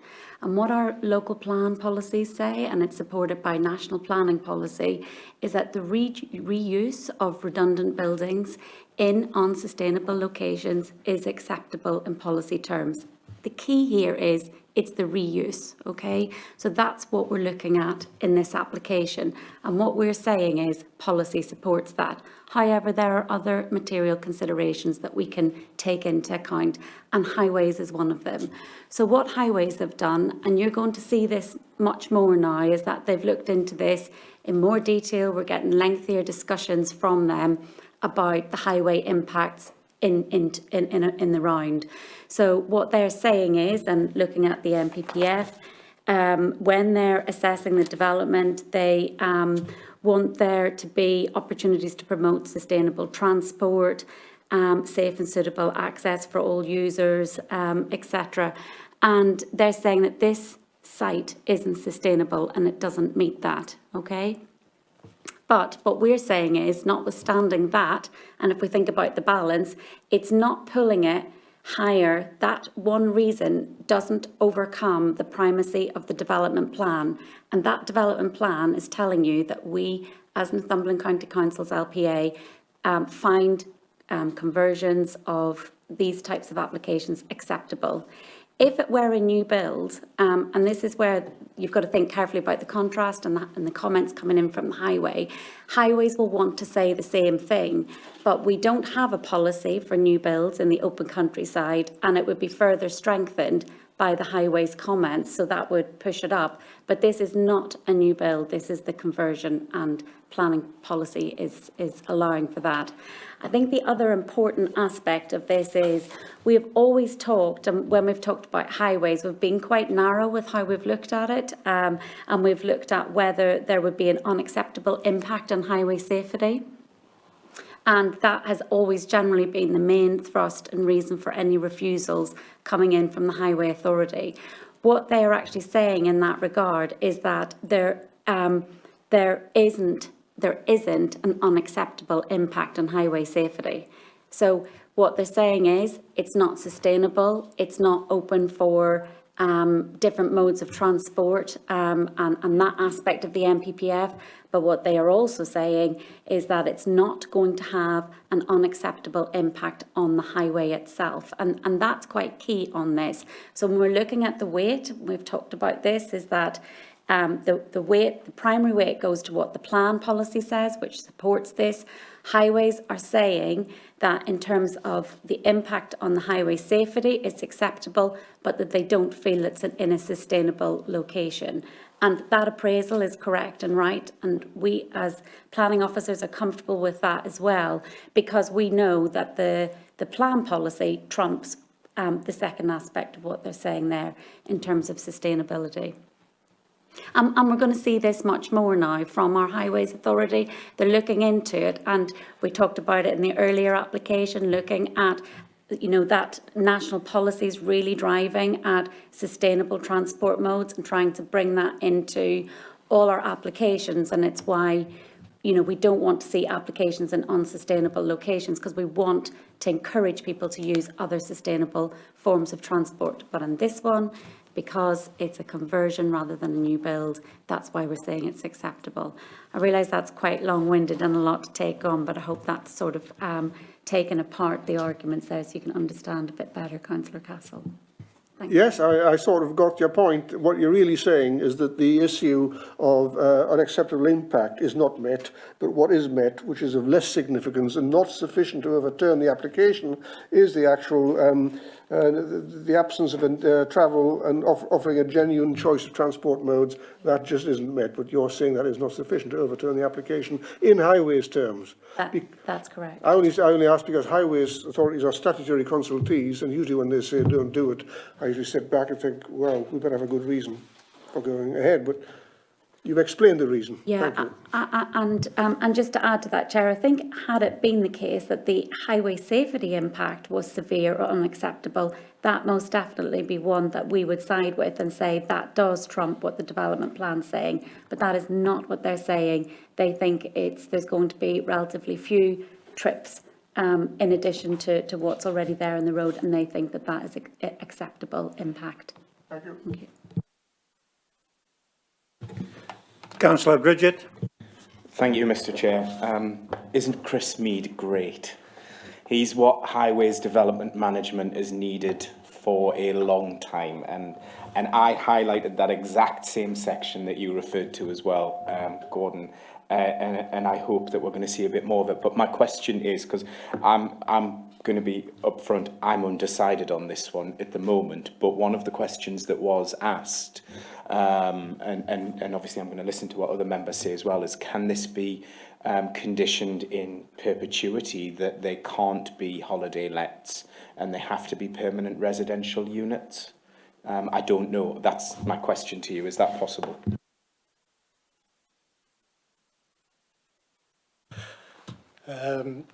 Yeah, my take on that would be that no, we can't.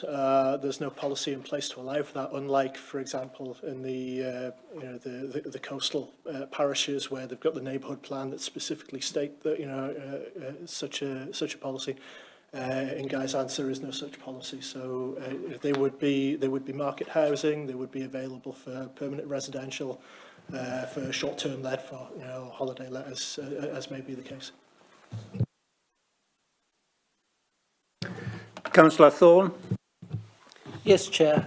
The supporter, when he was speaking, talked a lot about the reuse of these buildings. And I'm just wondering if John can give me more of an insight into the condition of these buildings as regards the sort of roofing and what sort of state are they in. Obviously, they're part of the conservation area. There's something we wish to retain, but what sort of condition are they in? Thank you.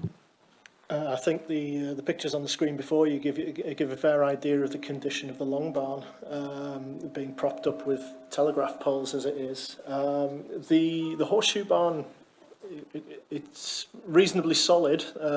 Yeah, it's got slates missing off the roofs. I didn't actually get inside the buildings myself, so I couldn't tell you exactly what the roof timbers look like or anything like that. But they're solid enough and certainly capable of conversion, and there's a condition there to reclaim slates and reclaim and reuse slates and so on as well. So. Thank you. Chair, could I just come back on that as well, Councillor Thorne? Just re-emphasising the point about them being capable of conversion. If for whatever reason the applicant couldn't convert them, then he would have to come back in and discuss that with us, because that would be a new build or a rebuild, and we wouldn't want to support that. So it absolutely has to be the conversion of those buildings. Councillor Hunter. My question's been answered, Chair. Thank you. Councillor Watson. I was going to ask a question, but I think I'll make it as part of my submission, if I may, Chair. Councillor Rana-Thompson. Thanks, Chair. I know it's possible to convert farm buildings not dissimilar to the one on the screen there under permitted development. So why does this need a planning application? Why would they not just do it under permitted development? Is that because it's in the conservation area? Too many units as well. I think the floor space that we're talking about and the number of units would take it beyond the realms of a prior approval application.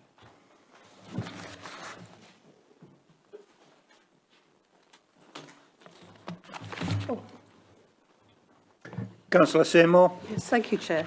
Just wondered, with highways, it's in an isolated area and poor condition of roads. So will there be something done about that if there's going to be more residents, doubling the population, if you like, in this hamlet? I think that would be a question for our technical services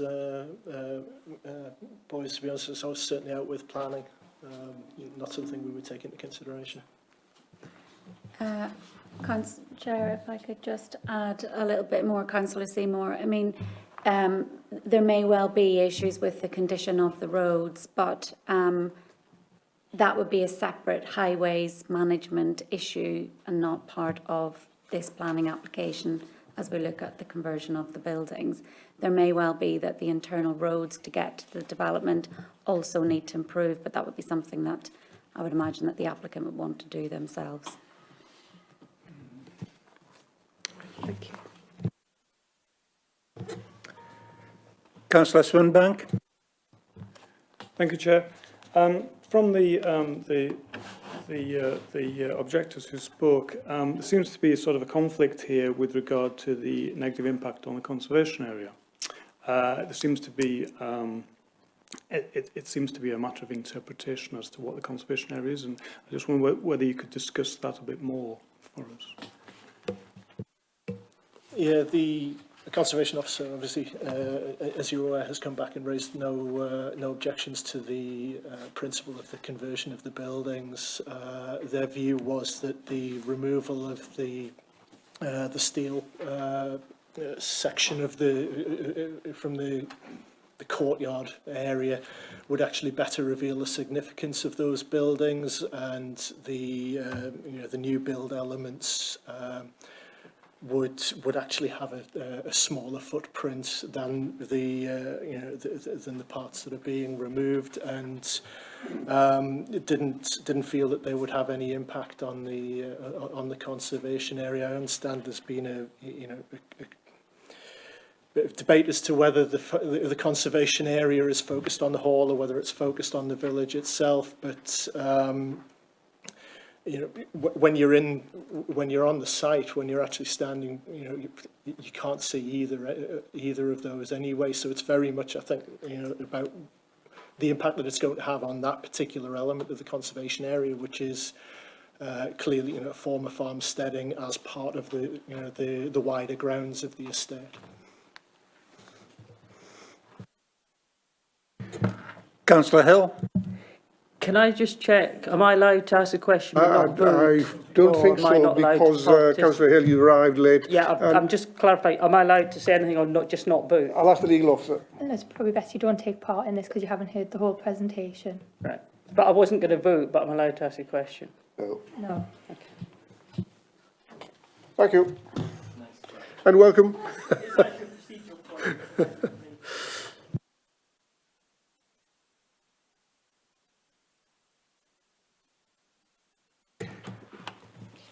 Do we have a proposal? Hi, as a local member, I would like to make a proposal, which I don't take lightly, to refuse this application. I would like to finish the debate later, but at one or 2 points, just to add at the beginning. I don't think I've ever seen an application in my area where we haven't had any support whatsoever from the locals. Everyone is against this application, all the residents, all the village of Accrington, and anybody else I've spoken to. They object because they feel that the conservation area is under threat. They feel that it's not just about the hall, it's about the setting of the village itself. I've also, in my experience as a planner, have never seen highways actually, that's probably wrong, but very, very rarely do I see highways making as strong an opposition as they've made here, and then it not going forward. I mean, I heard what you said, Liz, sorry, Councillor Cinnamon, but if we refer to the report, page 48, I think it is, yes, highways, on page 48. However, whilst technical issues are resolved, the site is considered to be an unsustainable location for travel and does not prioritise walking or cycling. These concerns are considered to be so significant that no reasonable action is likely to address the concern. How can we then agree to this? I know you've said there's other things, but there are lots of other factors as well as this which support a refusal of this application. And as I say, I'll leave it at that and hopefully end the debate, if I may, Chair, which is, I believe, is my right. Chair, could I just come back on that? Councillor Watson, we need reasons. I need a seconder first, I think, don't I? I think we need to clarify the reasons if possible, please. Yes. If you want to give your reasons for why you're recommending refusal. My reason is that it's an unsustainable location. The effect on highways and on the conservation area is unacceptable. And I note that it's an officer opinion on page 55 on 733, and I actually debate that officer opinion is not correct. Okay, so if I could just recap that, Councillor Watson, get this in planning language. So your reasons for refusal are unsustainable location, effect on the conservation area, So it'll be harm on the conservation area. And the, how can we say, the highways, highways as well. I mean, anybody knowing that area, which I know very well, the roads are diabolical. There's hardly any place that 2 cars can pass in the area. And I'm glad that Mr. Sharp is agreeing with me there, so thank you, Mr. Sharp. So if we said, Councillor Watson, it's an unsustainable location for travel and does not prioritise walking and cycling as your highway reason. I'm keen to be clear on this, because as I've said, what we can't say is that it's got an unacceptable impact on the highways, and you need to be very careful about that. That is not what highways are telling you. They're telling you that their reason is that it's unsustainable for travel and does not prioritise walking and cycling. They are also saying that in terms of the impact on the local highway network, it's acceptable. Where are they saying that? Paragraph 7.33 on page 55.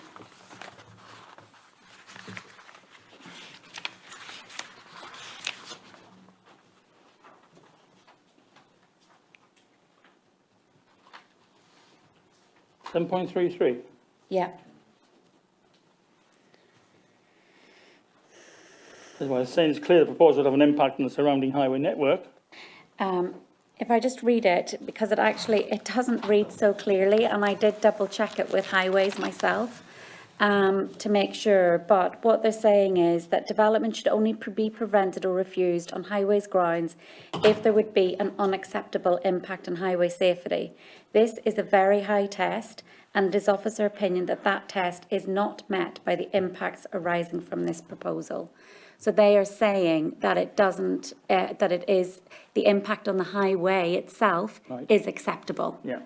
It's the sustainable aspect that they have, and I know you've never heard of this before, but this is where I was trying to, bring to the fore in the earlier discussion, is that we're hearing a lot more of this from highways, and they're looking at the sustainability of the locations as the MPPF are asking them to do. So it's something else, it's another aspect, but it's not the safety of the road network itself, Councillor Watson. I think I did say originally, I did refer to this paragraph in my opening gambit and said that was an officer opinion, which I didn't share. Right. Okay. So in which case, Councillor Watson, on the highways, so your reason is, we say, there would be an unacceptable impact on the on the local highway. Yes. Thank you for making my own thoughts clear to me. If it's okay, Chair, I'd like to address Councillor Watson on his reasons for refusal and the the prospects of those being acceptable reasons for refusal. And I think it's important that members of the committee understand that as well, if that's okay, Chair. Yeah. So, so the unsustainable location, that is an acceptable reason in the highways terms. It is not an acceptable reason on planning policy terms, because as I've explained to you, because it's a conversion of buildings, planning policy accepts that although the location is unsustainable, a conversion of buildings is acceptable, okay? So when you say an unsustainable location, it's unsustainable and contrary to those paragraphs that are relevant for highways in the MPPF. I'll just check that. That's paragraph 108 of the MPPF. So it's an unsustainable location in accordance with 108 of the MPPF. Okay, so that's fine. Harm to the conservation area. I just wanted to share with you and to all the members that you've got the professional opinion there of the conservation officer. They are your professionals and they assist you in your decision making.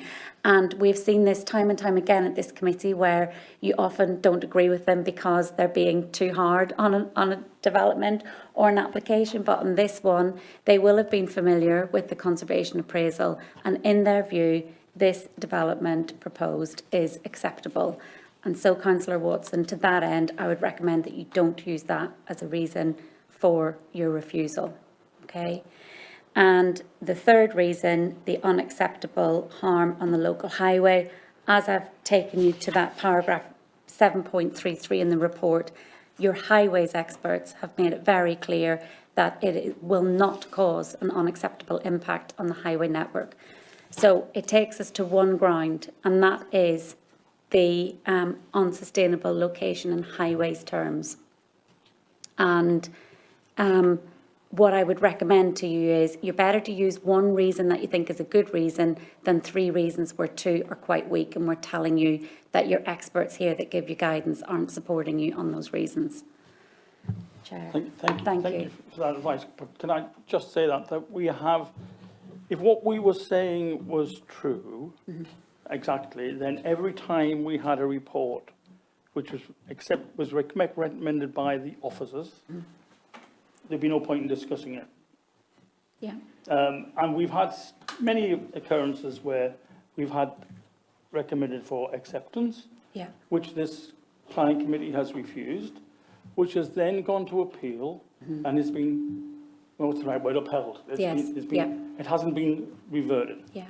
So it doesn't automatically mean, in my view, that the recommendations from our professional officers are always correct. Okay. And in my view, on the conservation area, there is an impact. On the highways, there is an impact. And because it's no public transport, we'll be wanting to try to encourage cycling and walking. And there's a great risk of cycling and walking with these roads because they are so narrow. I'm covering all the points that I said before, are the other sort of things which come into this, apart from just pure paper decisions. Yeah.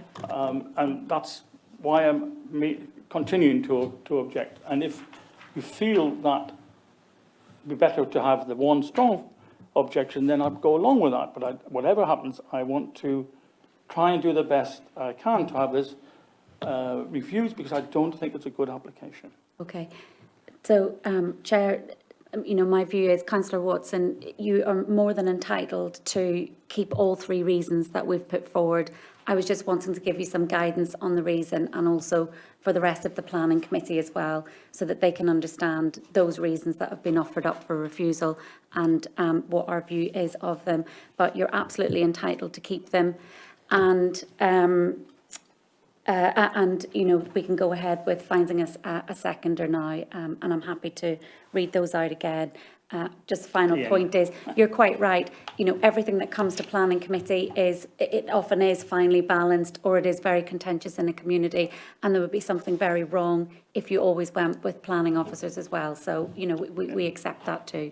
I really just wanted to give you some advice. Okay, thank you. Thank you very much. Chair. Yep. We have a proposal. Do we have a seconder?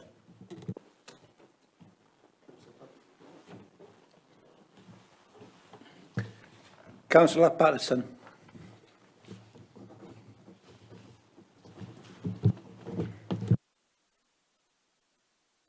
Do we want to go to debate?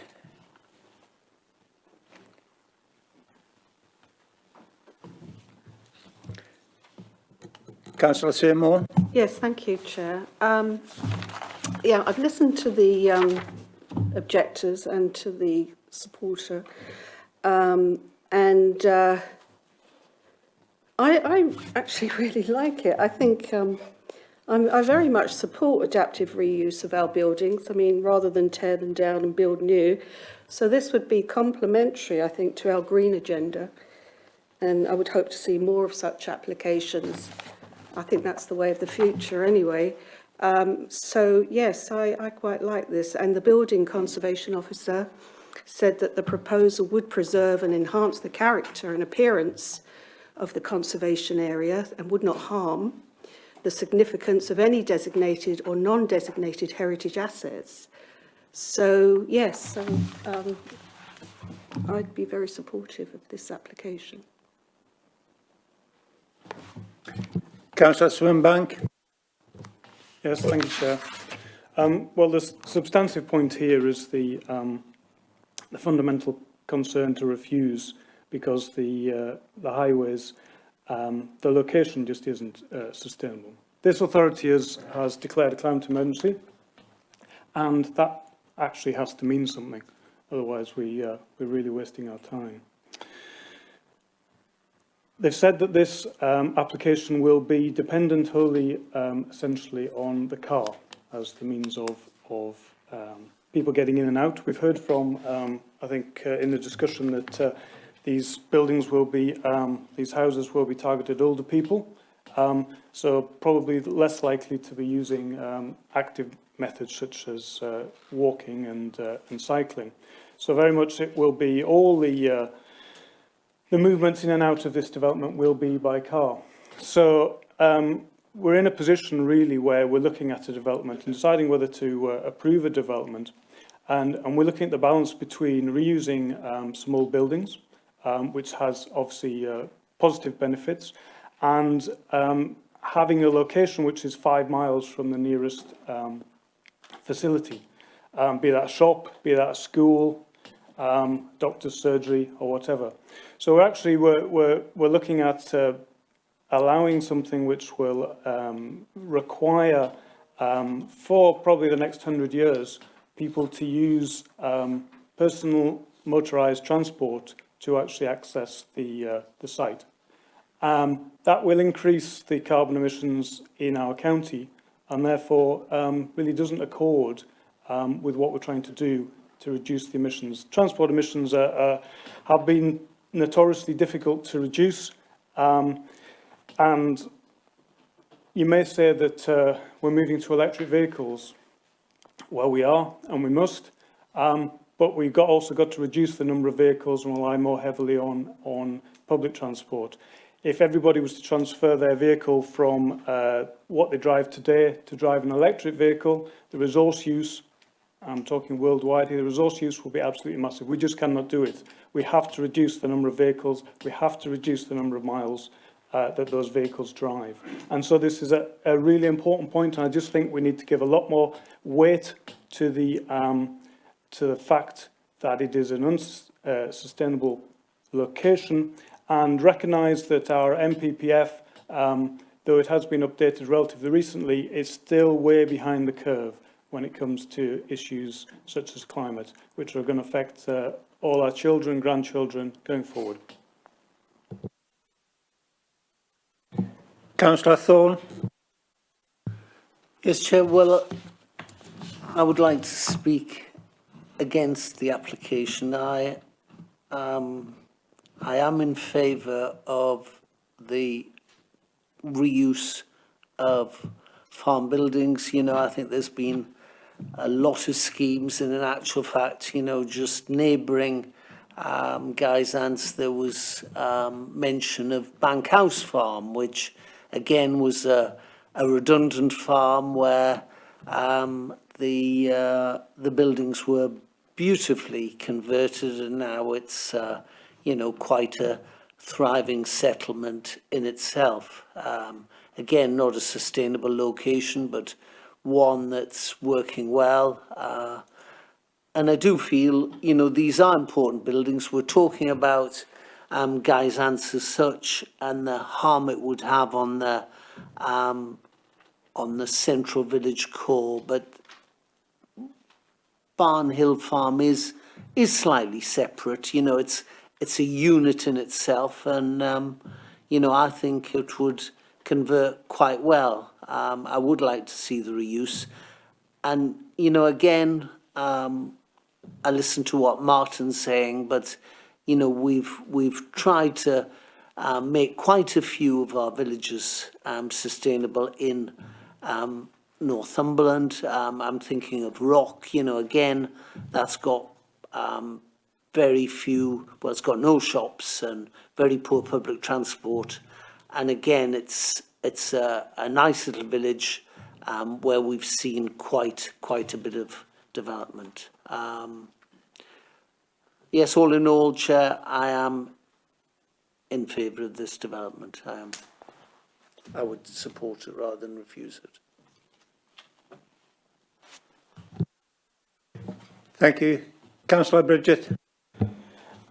As I said earlier, I'm in two minds on this one. And I mentioned Chris Mead earlier because I know that that's where, and I hope you'll forgive me, Chris is a senior enough officer, I think we can mention his name. That is where that response is originating from.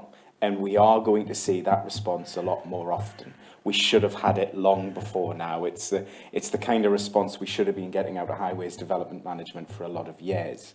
And I know this because there is an application that's coming for my patch that will have a similar response, but there are benefits potentially for that application that could outweigh it or detract from it. I'm trying to keep an open mind on this one, but I'm going to have to go down the route of what and Gordon, Jeff and Trevor, I'll remember him well, what our former colleague on Alnwick District Council, Ian Hinson, used to say. If you're ever in doubt and you can't decide one way or the other, you go with the local member and the local parish council. And that's what I'm going to do. Councillor Mather. Thanks, Chair. I'm just looking at the, it's saying about the financial contribution towards the coastal mitigation service. With the highway report mentioning cycling and walking, is there anything we could put in as a 106 to try and take some of that pressure away from the highways, to invest in local cycle and walking ways that would complement this application? I think it could be something that the applicant may want to offer up if, say, for instance, this application wasn't successful this afternoon. It wouldn't be something that I would recommend to you to suggest as a condition today, because we'd have to put a lot of thought into what that would be, what it would look like. Would it really, you know, lessen that unsustainable harm? I would really need our highways development manager to come in on that discussion. So in terms of that for today,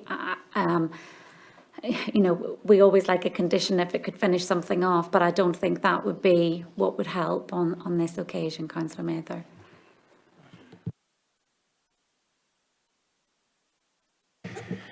Councillor Castle. Yes. This is one of these applications where I don't like it. I don't want to have to vote for it because it's doubling the size of the hamlet.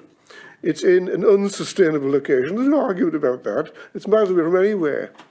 And it's a pity there's no local plan. With a hamlet of 19 people, it's a bit much to expect. Well, I guess it would be part of the Acklington local plan, if there was an Acklington local plan, which there isn't. So that's a bit of an issue, but it's just not in front of us as an objection. So I've been silenced by the officers, but not convinced. That's the best I can say. Even though you don't like an application, one has to elucidate reasons, planning reasons to say no. And I'm unfortunately struggling to do it now. I don't want to say no and get it refused and find this obviously is going to be lost on appeal, or I think it might be. And I do sympathise with the local member and I sympathise with the parish council. I wouldn't want it either, but in planning terms, I just think on balance we haven't got a reason to say no that's acceptable in planning terms, even though it isn't in the right place. Thank you.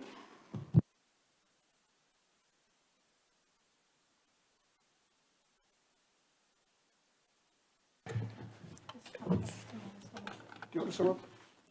I think I have the opportunity to come back at the end. It's interesting, isn't it? I don't think there's anybody in the room here, even Trevor, with his view, doesn't really want this. We don't really think it's a good thing. The parish council doesn't want it. Every resident doesn't want it. Everybody in the area doesn't want it. The only person who wants it's the developer. The reasons, there are lots of small reasons why this should be rejected, in my view. Trying to encapsulate them in one or two individual objections is, I agree, is difficult. But when you look, if you ever went around this area, the roads are really poor. There's nothing in the LTP for any improvement on them, I can assure you of that. They are narrow roads. You're doubling the size of a hamlet in the middle of nowhere. in a private estate on a conservation area which is really based on the village, it really doesn't have an awful lot going for it, in my view. And it really needs to be rejected.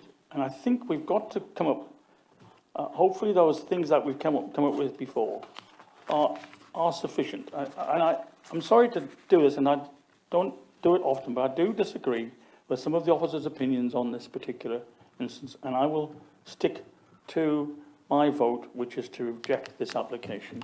And I hope other councillors will bear in mind the residents' view and the parish council's view. Thank you, Chair.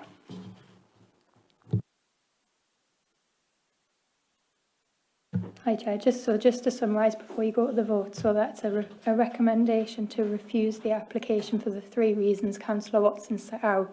Just to clarify, those were 1, unsustainable location as the travel does not prioritise walkway or cycleways, 2, harm in the conservation area, and 3, unacceptable impact on the local highway.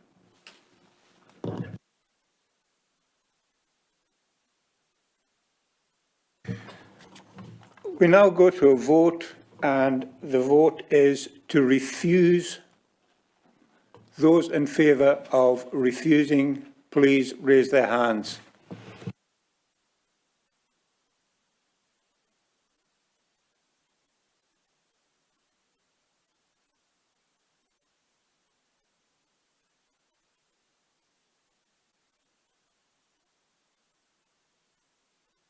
Those voting in favour of accepting? No. Sorry. Those voting against the proposal, raise your hands.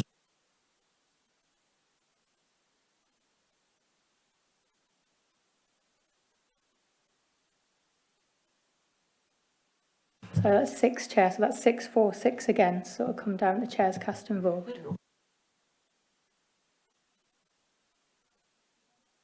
There's 12 members, and Councillor Hill can't vote, that's the 13th.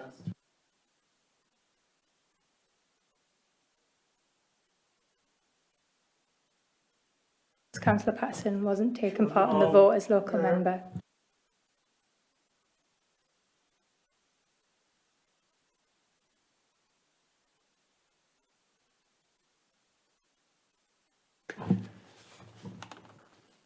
Again, I've listened to what has been debated. I am aware of the location of the development, and I've heard the objections raised against it. But again, on this occasion, I will be voting to accept the offer the officers have put before us, and I will be voting to support the planning application. Sorry, just to check, Chair, so is that a vote against the proposal? Vote against. Thank you, Chair. So that would be cast and vote against.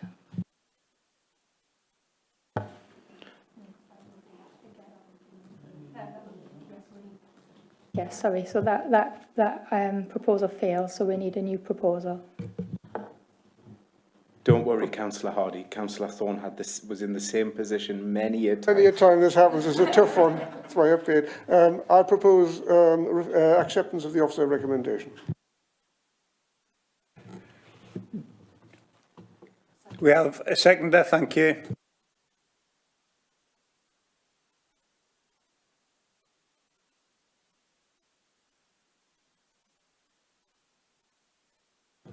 Just to clarify, that's in accordance with the officer recommendations set out in your report, subject to the conditions and the unilateral undertaking to secure the coastal mitigation contribution. Is that correct? Correct. Thank you. Those in favour, raise your hands.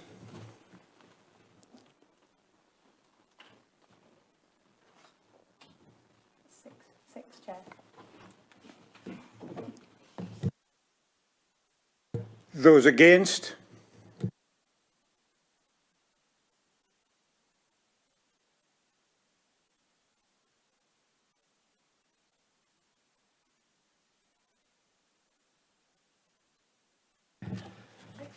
Don't change your mind.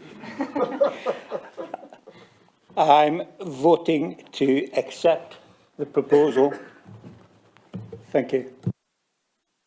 That's granted, thank you.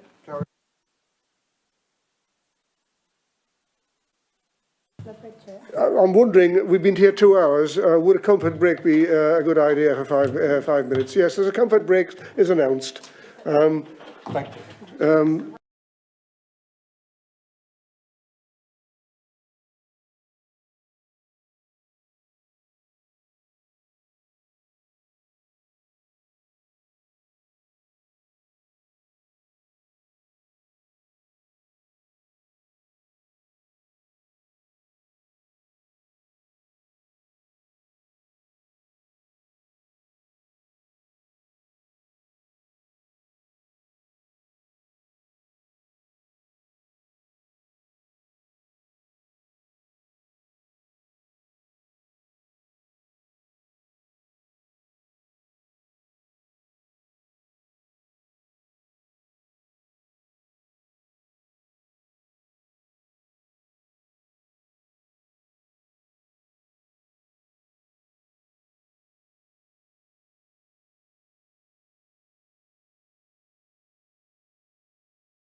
Streamed and over to the Vice Chair of Planning, Colin. Thank you. We are now on agenda item 8, which is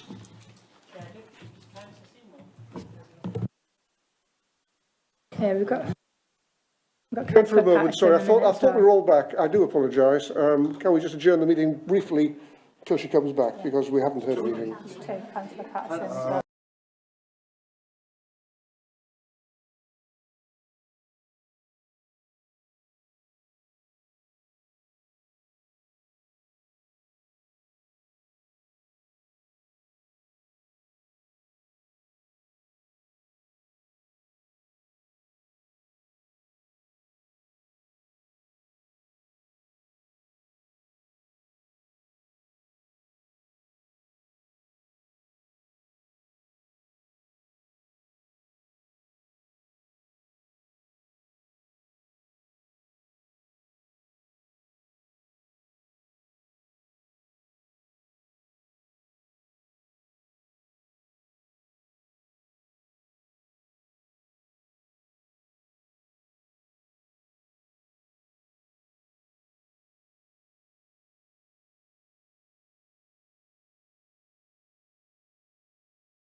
Thank you. We are now on agenda item 8, application 21/01108 CUN, which is a resubmission, change of use to storage facilities to be used for container, boat and caravan storage, land northeast of Chat Hill Station, Chat Hill.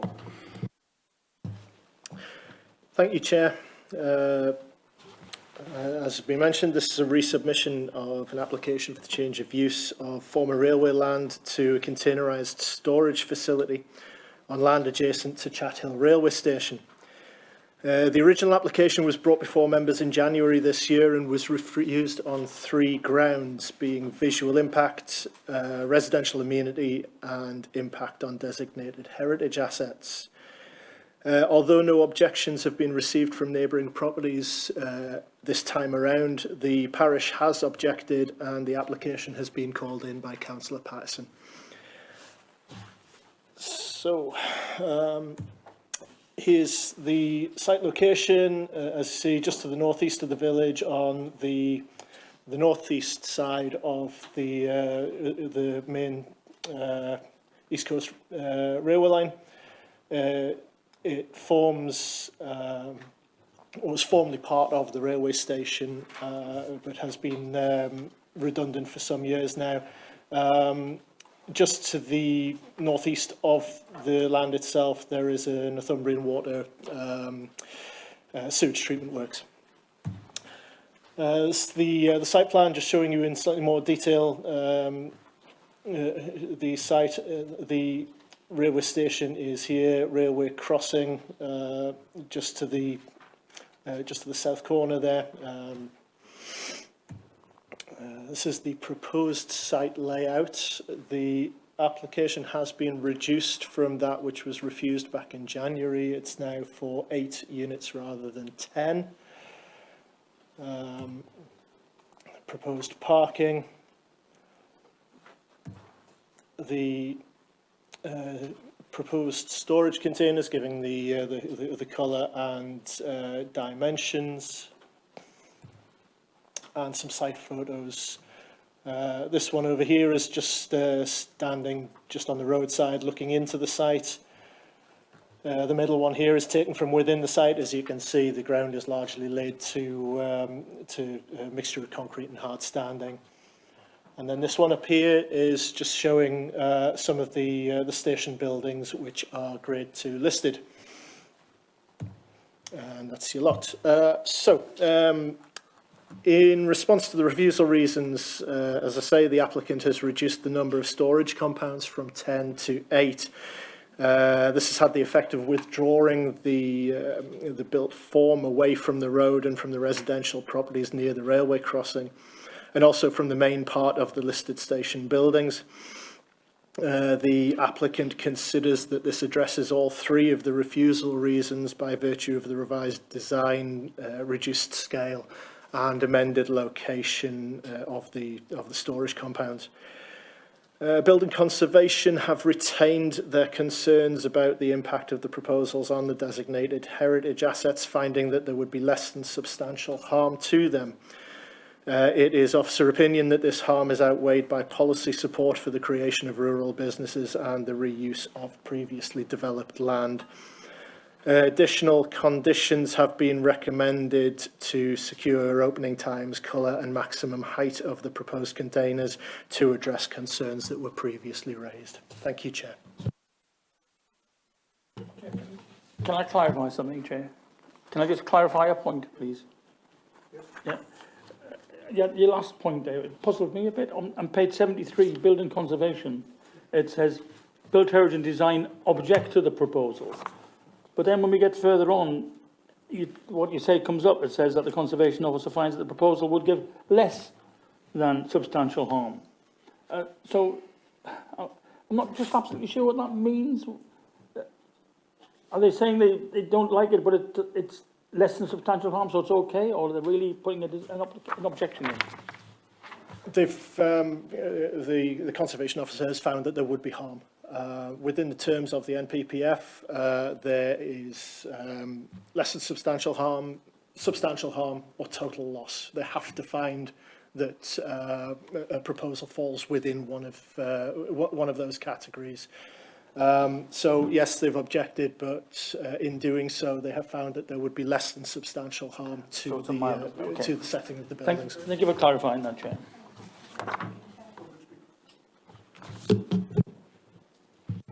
Thank you.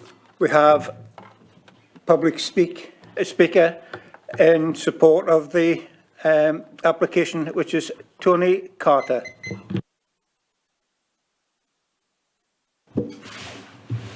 Thank you, Chair, and members of the Planning Committee for allowing me the opportunity to speak to you in favour of these proposals.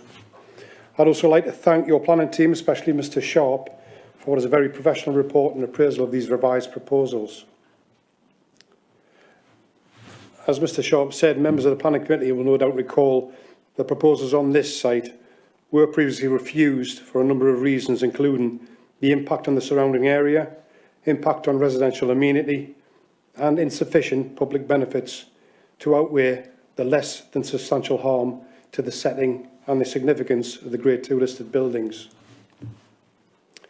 Your planning officers have set out in the committee report of how, in their professional opinion, the Council now considers the previous refusal reasons have now been overcome.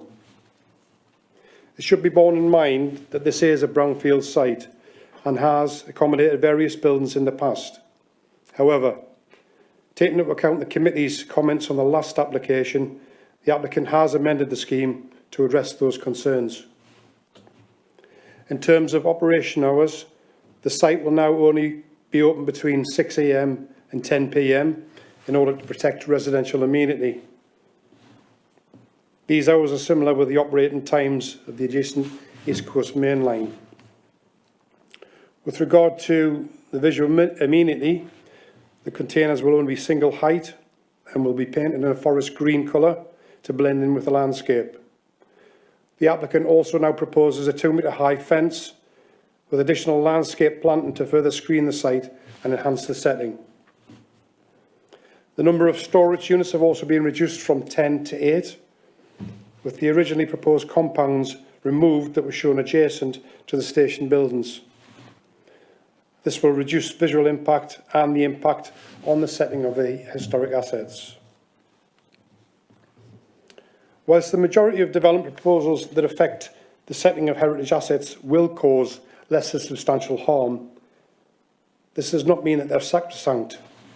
What it does mean is, if harm is identified, this must be weighed up against the public benefits. And those public benefits go beyond just that of the local community. Your officers have weighed up these benefits and found that there is sufficient public benefits to weigh in the planning balance and the impact on the heritage assets. The public benefits arising from the proposals would include the support of a rural business which is responding to local need, the provision of a secure and monitored storage facility for the use by private individuals and businesses, and the enhancement of the site through landscape treatments. And in fact, the proposed landscaping scheme will be the most notable element of this scheme. The reuse of brownfield land is encouraged by the NPPF, and the proposal would not have a significant detrimental impact upon the designated assets. In the planning balance, your officers have stated in their report, the proposals would not have a significant detrimental impact upon the designated assets.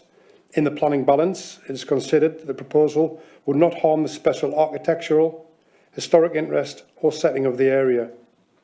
Equally, the proposal will preserve the appearance and setting of this brownfield site. It is our opinion this is a fair assessment of the proposals. The Parish Council comment that this revised application does not address their original concerns, in that the application site remains in the setting of the listed buildings and the harm is not outweighed by any benefit to the local community. They also state that proposals represent an unwelcome industrialisation of a rural village, going on to state the access is too close to the level crossing and that there will be conflict with farm traffic and cyclists, and additional noise will be unrelated to the noise associated with the adjacent train line. The proposals have not attracted any objections from members of the public. Your planners, along with the highways officers, ecologists, archaeologists and EHOs, are also in favour of the proposals. Whilst your conservation officer has identified less than substantial harm, your planning officers have considered, in the planning balance, that the public benefits outweigh this harm. The proposals are not on an industrial scale and will only benefit the area, the local area, not harm it. And though the Parish Council object, it is both our view and that of your officers that the reasons for objecting have either been overcome or have been clarified by your specialist officers that no detriment will be caused to immunity and safety. We would therefore urge the Planning Committee to accept your officers' recommendation. Thank you, Chair. Thank you. Committee members, questions to the Planning Officer? Councillor Patterson. Thank you, Chair. John, I think I asked the same question about the hours of opening at the last time we heard this application. And I now see that they are stated in the application 6 a.m. to 2200 hours, but it doesn't say Monday to Friday, Tuesday to Thursday. It leaves that open. So presumably there would be vehicles using this site 7 days a week. As it stands, yes, that would be the case. As you're aware, this is something that was offered up by the applicant rather than a requirement from our public health protection team. So we've taken that as it is. I mean, obviously, it would be, for councillors to decide if they wanted to put any further restrictions on that above and beyond what we've proposed. Yeah, I don't think any of us would like to be woken up at 6 a.m. by a backing vehicle. No, thank you.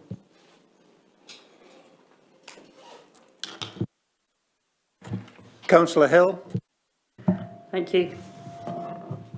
For me, and I think this has happened before in this application, previous applications, it comes down to that balance argument. And as Councillor Patterson just said, that's not really all that reassuring, saying, oh, the working hours will only be 6 a.m. to 10 p.m.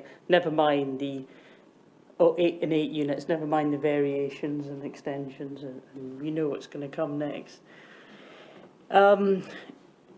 The Conservation Officer has stated harm. Now, for me, something like this, which there's a range of concerns, and we've seen this elsewhere with industrialisation of rural villages, we've seen the objections and the nightmare that enforcement have, and complaints and neighbours and so on. You can just see what's coming. So for me, it would have to be really quite a substantial benefit, you know, in terms of jobs and boost to the economy and stuff to outweigh that. Have you got any information, jobs, etc., that would help persuade that the benefits are so strong that these concerns should be overridden? So any extra information that really say this would be a benefit, so each neighbour should have to put up with this and all the rest of it. Certainly from talking to the applicants over the course of this application and the earlier application, he was confident that he had a number of interested parties, willing to, that would take up the accommodation that is proposed, and we've, no reason to suppose they haven't. The nearest available facility of this nature is, I believe, in Belford, which is quite a long way, for people in that area to travel potentially. He has interest, as I understand it, from local businesses in the Beadnell and Sea Houses areas, and so on. I mean, an applicant, and I'm not disputing that, we'd say, and there is certainly a demand for storage, there's no doubt about it, but there's no hard and concrete figures around job creation or anything like that that would help swing me or anyone else. No, as I say, anecdotal information received from the applicant. Councillor Ryan Thompson. Thanks, Chair. I was going to ask the same question as Councillor Hale on the FTE job numbers, but we don't have that. So when it comes down to the impact on the listed building, which presumably is the train station and the old post office over the railway line, that's one element of it. But where is it considered that this is the main vista coming into the village from the coast, from the Beadnell side? This would be the first thing you were looking at as you rounded the corner into the village would be this site. So is that considered in the report? Yeah, it is. The part of that has been taken into account in terms of the proposed boundary treatments to the site, which would be natural hedging along the northeast boundary. I think also the drawing back of the, I'll call it built form, but the compounds from the road will actually help to lessen that impact as well, because as you come round that corner, as you say, what you're seeing is the station buildings, and if your eyes are on the road, you hopefully you're not looking to the right where you would see that. You'll see the station buildings, and then you'll come around the road. You'll have seen the videos that I took. That is the key vista. You're absolutely right. If you come in from the other direction, I don't think you would actually see the site.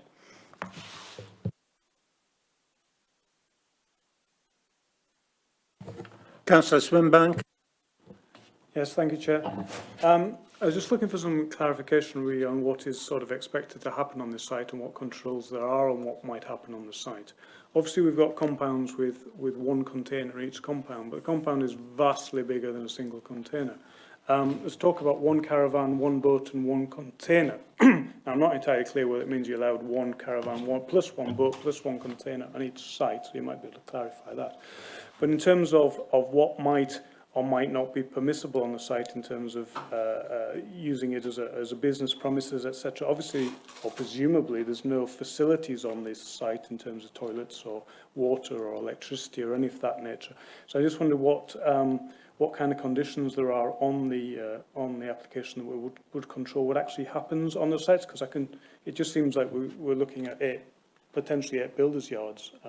I mean, indeed, if you have a boat, you're going to spend, if your boat's out the water, the reason it's out the water is because usually you want to work on it, and there's work going on, boats, generators, all that sort of thing. So just sort of clarification on what exactly is expected and what is actually, I suppose, what can be conditioned as to what can't happen and what can happen. So the expectation, I think, is that, as you say, there's containerised storage, and the intention is for potentially a boat, a caravan within the compound. I think the size of the compounds would largely dictate what you could store in them. In fairness, if that is the owner of a boat or the owner of a caravan, as you say, tinkering, with said boat or caravan, or preparing a caravan to go away on holiday, I'm not convinced how much noise that would necessarily create above and beyond the ambient background noise, which in a place like Chat Hill is determined by the railway line and by the farm on the other side of the village.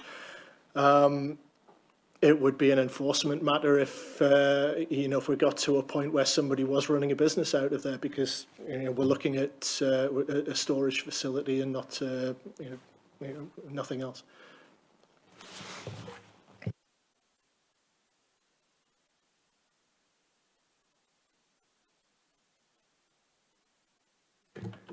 Do we have a proposal?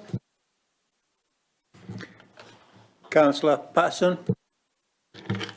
Thank you, Chair. I would like to refuse this application, and I will cite the same three explanations as we did the last time, which I'll read off for you, which is visual impact, residential amenity, and impact upon heritage assets. Those three. My reasons, which I mentioned at the last meeting where this was discussed, I realise that the applicant has reduced the storage units, but ultimately it is industrialising the village, which is the most rural of rural villages. It's a charming village with a wonderful railway station, reminiscent of post-war British films. It just seems to me a crime that when you're on either platform, you'll be able to see all of the storage units. So I'm very, very much against this application. I'll second that, Chair. Councillor Thorne. Yes, Chair. Totally support what the mover and the seconder are saying. A container park in a little village, it's not the place for it. I tore my hair out the first time when I saw our officers recommending this. The visual intrusion that, a container park would have on the villages is enormous. But again, some of the conditions too I find very difficult. The hours of operation, 6 a.m., 10 p.m. Yes, the train makes a noise, it comes through, but this is sort of constant noise, it is. No, it's in totally the wrong place, and I hate to go against anything that's creating jobs, because we do need jobs in Northumberland, but a container park in a nice little village, it's not the place, I'm afraid. Councillor Watson. I will be supporting the officer's recommendation and voting against the current motion. I did that the last time as well, because for the same reasons. This is next to a railway line with trains going through. It's going to be well shielded. It's going to not have a real effect on the village at all, in my view. I don't think the noise is a big factor. I don't know many plumbers who work at 6 o'clock in the morning, or electricians who work at 10 o'clock at night to come in to and from the containers, but I do know that trains go through in all times of the day. So I don't think that's a relevant point, and I think the applicant has done the best he can to reduce this and to meet local demand. And, this is a brownfield site. What do we want to do with it? Just leave it like that all the time, not do anything with it? Is that the option? Is that what we think we should be doing? Because I don't. So I will be supporting the officer's recommendation.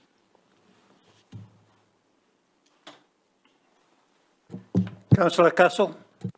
Thank you. Well, like Councillor Watson, I too couldn't see much wrong with the last application, and its storage next to a railway line, next to a railway station in a small village. I could not see the impact being adverse to any meaningful effect. I could not see any different or likely use for the site. I could not see the noise being anything like objectionable, and this is even less of an impact than it was before. So I'm afraid I have no reason to change my view. I will be supporting the application because whilst I can see that the villagers don't want it, they haven't, to my mind, given anything like an acceptable planning reason for refusal. Thank you.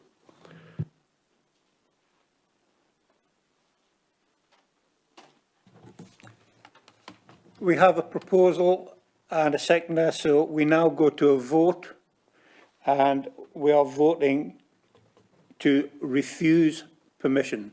Those in favour of refusal?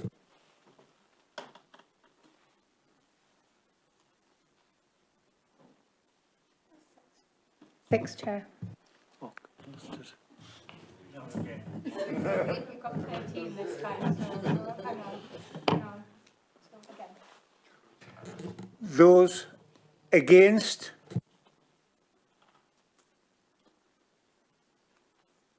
Seven, Chair.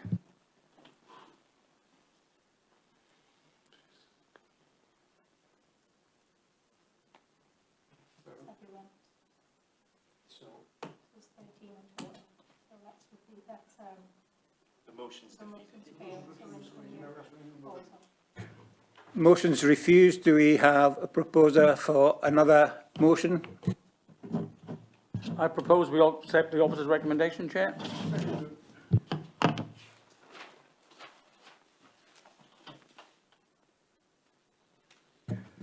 Chair, can I just check, is there any proposal to vary the conditions for the opening hours as proposed? No, it's fine, thank you.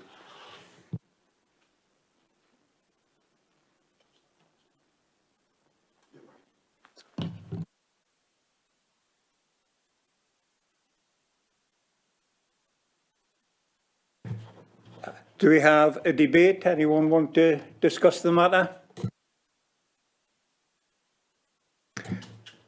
Councillor Hill? I just, my position, as I hinted at my question, was that I just don't see any evidence that the benefit unsettles or reverses the harm. And I think it would be useful, because I've mentioned this time and time again, I'm sick of saying it and people are sick of hearing it, but this keeps coming up, you know, about having this less than substantial harm, which is a really funny thing to say. People might say, oh, I'm hungry, but less than substantially hungry, you know, I'm tired, but less, you know, it's just not normal. It's not plain English. But I think if we are going to say, and this has often come down to, yes, there's some problems with it, but here are the benefits, you know. Like you obviously have if there's a hospital application or, you know, a massive factory or something, you see the kind of jobs it's going to create. So I think moving forward, it would be helpful to, and obviously the applicant isn't entirely, any applicant isn't going to be objective on this. So it would be good whenever we're having applications like this to say, you know, picking figures out of the air, but to say, you know, there's 20 people of employment age in that village, they can employ 7 people, so that's, you know, that's over 30% of employment opportunities for people in that village. And I think that sort of thing would help tip the balance in some of these ones where, you know, we're working out the balance argument. So just, you know, just a point moving forward. Councillor Thorne? Yes, Chair, just to reaffirm my opposition to this proposal, you know, I ask the councillors to look at their own patch and think if they would like a little container park in their village. And, you know, it's all about this interface, really, of where we live and where we work, and residences and industry. And unfortunately, industry, you know, brings noise, and there's the actual building itself. The fact that we're going to have 8 containers there in the middle of the village. Would I like to live next to them? And, you know, yes, there's a place for business, there's a place for container parks, but it's on an industrial estate. It's not next to the nice little houses in Chat Hill. It's not next to, as Wendy's referred to, you know, our lovely old post office and station building in Chat Hill. Very much against it. Thank you. Councillor Runner-Thompson. Thanks, Chair. I think the member from the other member from Alnwick made a very good point that these small yards essentially could end up being anything. And knowing the small yards that we have on the industrial sites in Belford or Sea Houses, you know, without any sort of conditions on, they could just end up being, they could just be piles of scrap. You know, a row of containers that are used purely for storage would actually be preferable to that, where you have an open space where you can just put anything in it, heap lie on. But looking at those pictures there, I can see why some of the newer members of the committee probably think, oh well, that's probably, you know, what's the matter with it? When this originally came to committee, the site hadn't been cleared yet, and it just looked like a sort of woody grove, if I remember rightly, and it was all the side of it was screened with trees. It would have been much more preferable for the applicant to wait until they had planning permission before they started the work, and we could have said, please leave the trees along the side of the fence. It would have made it look a lot more attractive. But to me, the application hasn't changed enough from the last time it came to committee for me to have any reason to change my view. Councillor Castle. Yeah, I guess I'm repeating myself, but having heard that, just to say that we have to look at what's in front of us, not what might come in the years to come. What's in front of us is container storage and an empty space, a brown field, and I can't see that its impact is so adverse as to justify refusal. It in fact, isn't just near. Less than substantial harm, that's a planning term in conservation matters. In terms of the impact on the environment and on the amenity of local people, and I do my best to support anything which would adversely affect that. I just cannot see it. Sorry. Thank you. Councillor Pattinson. Thank you, Chair. I want to just echo Councillor Thorne's comments. I really think this would be a bad decision to approve this. I just ask the question, if you are going to approve this, I think you should make a condition that this is not open on a Sunday, because who wants to be woken up on a Sunday morning at 6 a.m. with backing vehicles bringing in whatever it is? I just feel that the whole thing, a storage yard next to where you live, that's opening 7 days a week and waking you up every morning at 6 a.m, whatever, I just think it's really bad. I don't know how you can approve it. Councillor Hunter. Thank you, Chair. I was going to say, could we not condition exactly what the type of storage could be in there so that nobody's working either very early in the mornings or very late at night to try and work with the residents, and maybe say closing at 8 o'clock at night? Then it's 8 o'clock still late, but at least it's pushing it down so that residents do have a little bit of peace at night. Councillor Watson. I just don't get this timing business. Who do we imagine is going to go to a container storage at 6 o'clock on a Sunday morning? I just don't think there's going to be a big issue there. And when you talk about containers next to middle of villages, we've got one at Almouth. We've got container storage at the end of the car park at Almouth Station. And I've never heard any problems with it. So why should it be different there than it is elsewhere? I see no reason to change what I voted before. Councillor Mather. Thanks, Chair. I've listened to both sides of the argument, and I think that Councillor Watson's motion to approve this site I'm in support of, but I would like to ask him to change the times. I think 6 o'clock and 10 o'clock, although we might not go to the train station, to the storage yard at 6 o'clock, others might, and I think to make it more pleasing for the local residents, I think we should look at reducing the time slightly on both ends of the day. And also, you know, it is a, they've got the water treatment yard there, they've got a rail line there, there's a farm on the other side. So I think there is a general noise and industrial aspect to the area. And if, you know, although I've went against tonight already on one of the suggestions, but I think we should follow the officer's approval with a smaller time frame that they can have access. Councillor Seymour.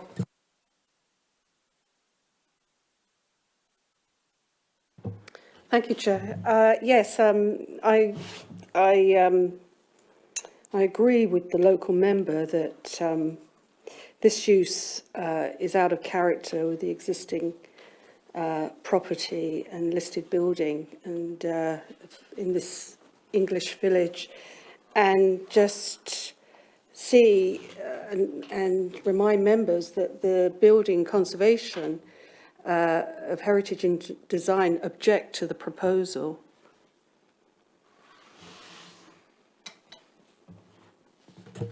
Councillor Castle.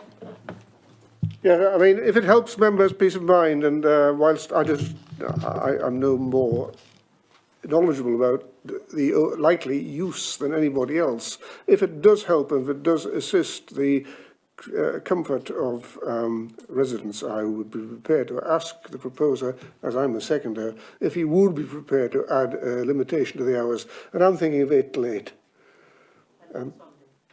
Not on Sunday. That seems reasonable to me. Would you consider that, Councillor Watson? If you're asking me to approve that, then yes, probably I could go with that. Shall we say 8 o'clock till 8 o'clock? 8 o'clock? Yes, that's exactly what I mean. Yeah.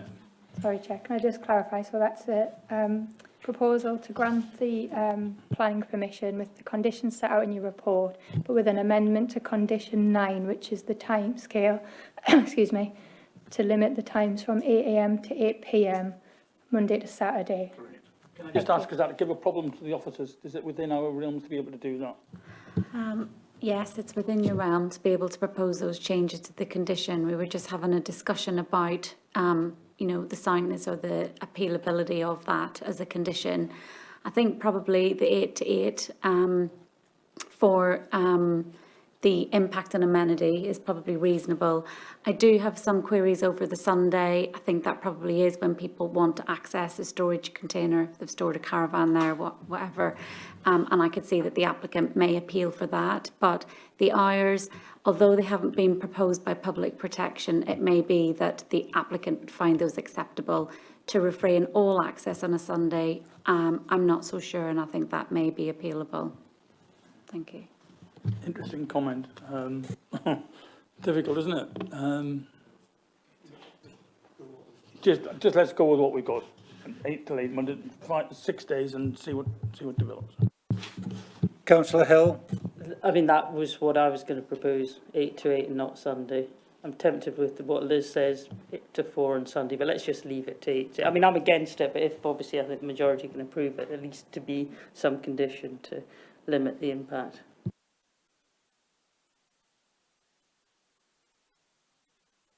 So that's a recommendation to approve with that amendment to condition 9, 8 a.m. to 8 p.m. Monday to Saturday, and that was seconded by Councillor Castle. Thank you. If you want to go to the vote. No, can I seek clarification on that? Yeah, of course. You said 8 Monday to Saturday, but I think, Liz, you said it would be difficult to take out Sunday anyway. So it would be 7 days a week rather than 6. I think, Councillor Bridget, notwithstanding that advice, the proposer and the seconder have decided to keep with the 8 to 8 and exclude Sunday. So it won't be open On on a a Sunday, correct.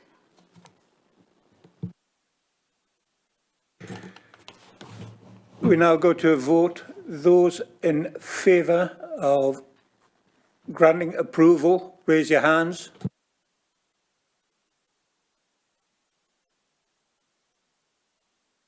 Seven, Chair. Those against? 6, Chair. So that's carried.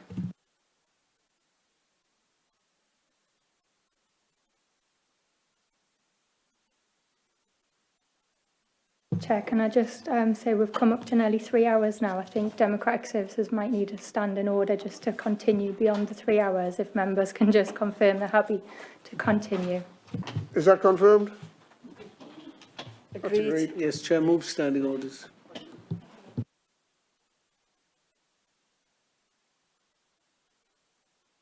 You know, 2 members have left.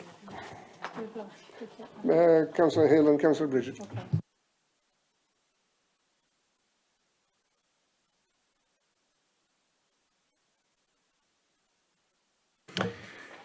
We are now on agenda item 9, application 21/00026 FUL. Double garage extension and associated change to access road and parking, Nook End, 4 Bradshaw Gate Cottages, Swinnow.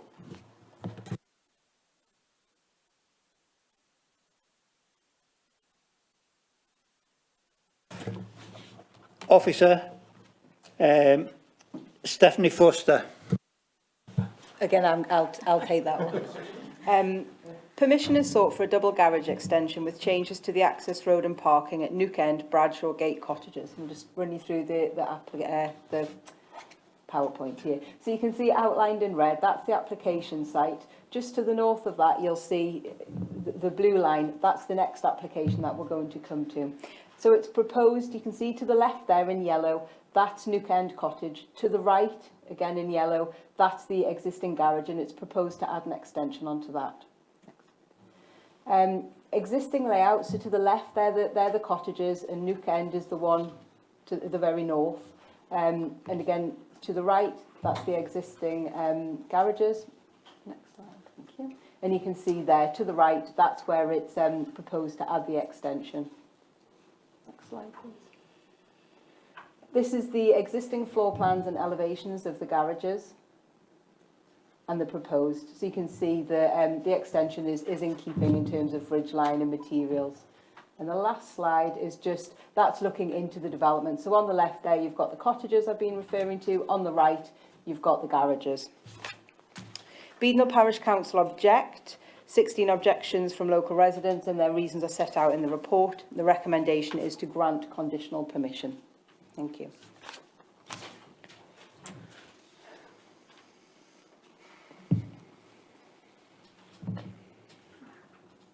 We have someone speaking from Beadnell Parish Council, Councillor Williamson. Good afternoon, Chair and Councillors. My name is Christine Williamson. I'm speaking on behalf of Beadnell Parish Council. Swinnow is a small hamlet consisting of 2 working farms and 22 dwellings, 9 of which are holiday homes. The first request from the Parish Council is that the 2 applications for Bradshaw Gate are deferred following the email which has recently come to light from the farmer at South Farm, Swinnow.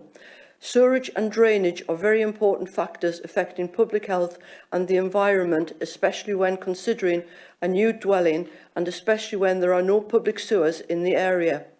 The deferment would allow the lead local flood authority and the Environment Agency to consider the facts presented by the farmer and give an opinion to assist the committee in their decision. The problems with drainage, especially concerning effluent water, which at times flows onto the road through Swinnow, are the main objections made by residents and the Parish Council. The following comments I make about the sewerage and drainage apply equally to this application and the next application. Northumbria Water has confirmed that there are no public sewers in the area. The applicant has been advised by Northumberland County Council that there is no feasible way to connect the new buildings to Northumbrian Water's sewerage system, and a package treatment plant is the alternative, which requires a means of discharge to a drain or to land. I understand the committee has now been circulated with a copy of the objection made by the farmer.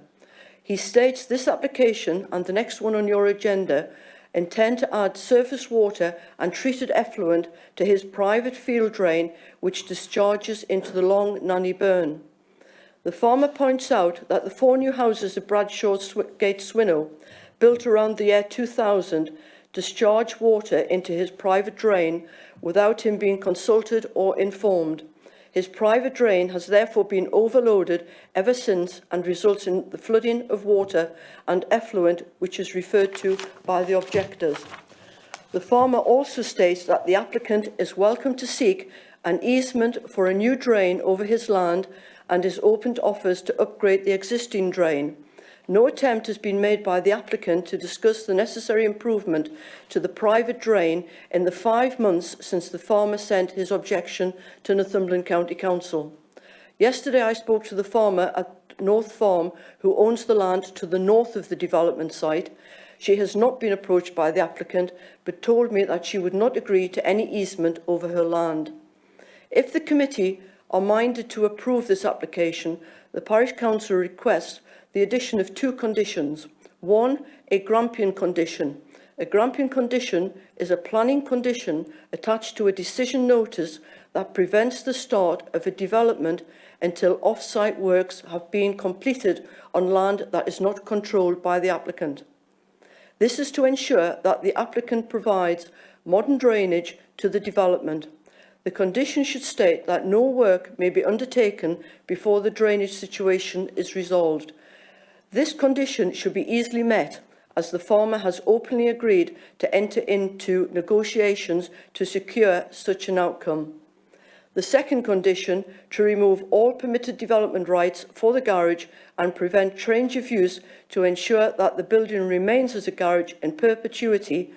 This is to ensure that the development is not capable of forming self-contained accommodation. Thank you, councillors, for your time.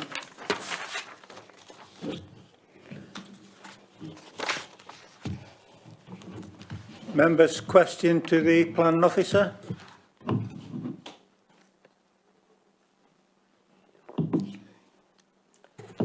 Councillor Rana-Thompson. Thanks, Chair. The parish councillor mentioned the concept of the Grampian condition. Are planning officers familiar with that, and is that something that we have the powers to enforce? Yes, we could attach a condition with respect to, it would go along the lines of prior to the occupation of the dwelling hereby approved, and then it would talk about a scheme for the disposal of surface water. We could do that. So, but that's the occupation of the dwelling. I think they were talking about prior to the start of the build, because they're 2 different things. I mean, at the minute, actually, just to clarify, we're just looking at extension to a garage. So that would be my first point is this condition better kept for the second application, or do you want to attach it? I'm not sure it's entirely reasonable to attach it to this application. It doesn't fall within the threshold of the LLFA. We would never consult them on just a garage extension, but it is possible we can attach a condition if you want us to.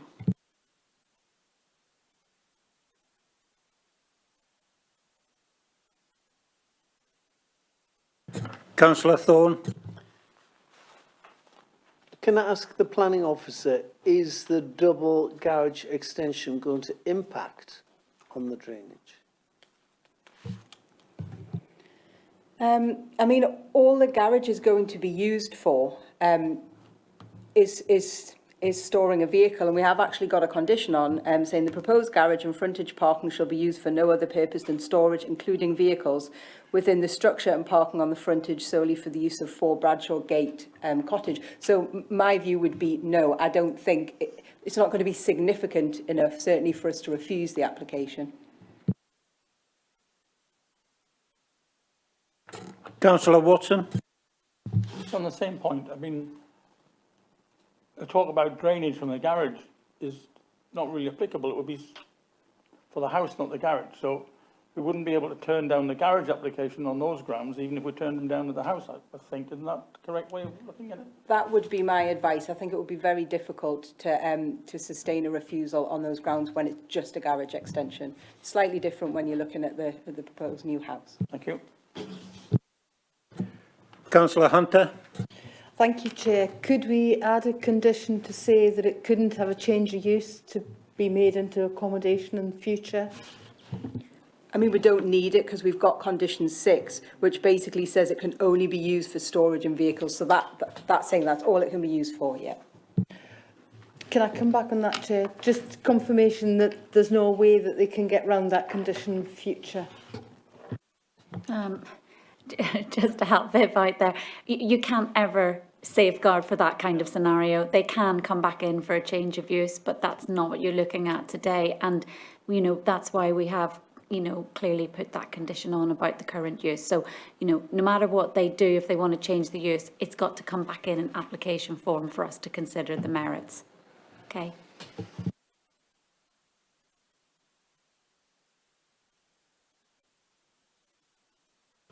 Do we have a proposal?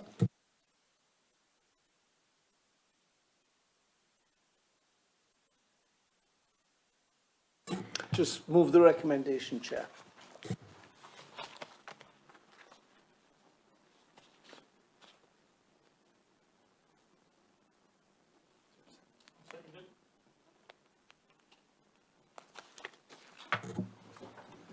Do we want to debate this matter? I think some context for you all would be good, because you're probably all sitting there thinking, why on earth has a garage extension come to the planning committee?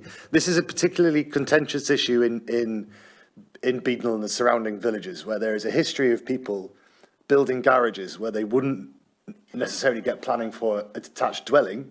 They'll build a garage, and then a few years down the line they'll convert it into holiday accommodation, which is of course incredibly valuable and incredibly profitable. That is why that issue has been brought to the fore by the parish council. So don't think it's a bit of NIMBYism or a bit of, you know, what on earth's going on here. It is legitimate concern. But the planning officers have stated, and the parish council will like me saying this, they have stated that there is condition in there that it has to stay a garage. And we know from experience we can't put that in perpetuity. They could come back in a couple of years' time with a separate planning application to try and make it into accommodation, and that would have to be dealt with at the time.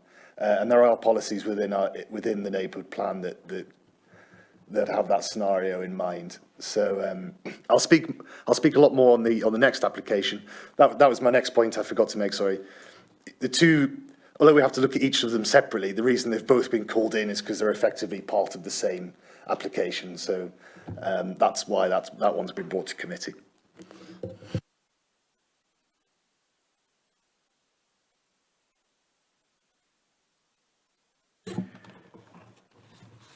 We have a recommendation to approve. So those in favour of approval, please raise your hand.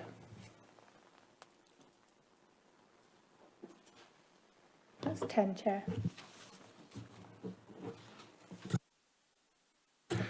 Those against? That's 1, Chair. That's everyone, so that's carried.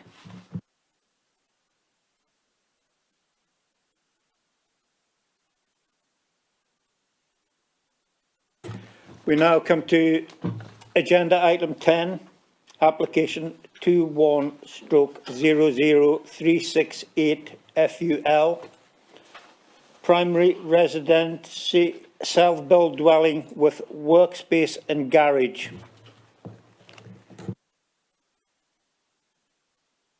Okay, thank you, Chair. Permission is sought for the construction of one self-built residential dwelling and separate workspace and garage building to be used as a principal residency on land northeast of Bradshaw Gate Cottages and Swinnow. And if you look at the location plan there, outlined in red, that's the site, and you can see outlined in blue as we've just determined, that's four Bradshaw Gate Cottages known as Nook End. Next photo, thank you. This is the aerial photograph, so outlined in red, that's the site there. Next slide, please. This is the existing layout plan, so you can see the cottages and the garage, and then to the north of that, that's the application site there. And the next slide shows you that to the left, that's the proposed new dwelling, and then that's the detached workshop and garage. Next slide. These are the existing floor plans. Sorry, these are the proposed floor plans of the new dwelling. Next one, there's the elevations. It's 1.5 stories, it's stone and slate. Next slide, please. That's the floor plan for the proposed workshop and garage. Next one, and there's the elevations. Next slide, please. From the site looking south and southeast, and the last photograph is from the site looking northeast and north. We've received 22 objections from local residents, and Beadnell Parish Council object to the development. The reasons are set out in the report. The recommendation is to grant permission, subject to a Section 106, to secure coastal mitigation and principal residency, and subject to the conditions set out in the report. Thank you, Chair. Christine Williamson, Beadnell Parish Council. Thank you. Hello again. I repeat the request for a deferment of this application so that the lead local flood authority and the Environment Agency can be made aware of the farmer's objection, which has just come to light, and have the opportunity to assess the sewerage and drainage problems at Swinnow and report back to this committee. I am presenting the strongly felt objections made by the majority of residents and property owners in Swinnow and the Parish Council to this application. Everything I said about the drainage in the previous application applies also to this application, even more so as sewerage will be produced by this proposed dwelling.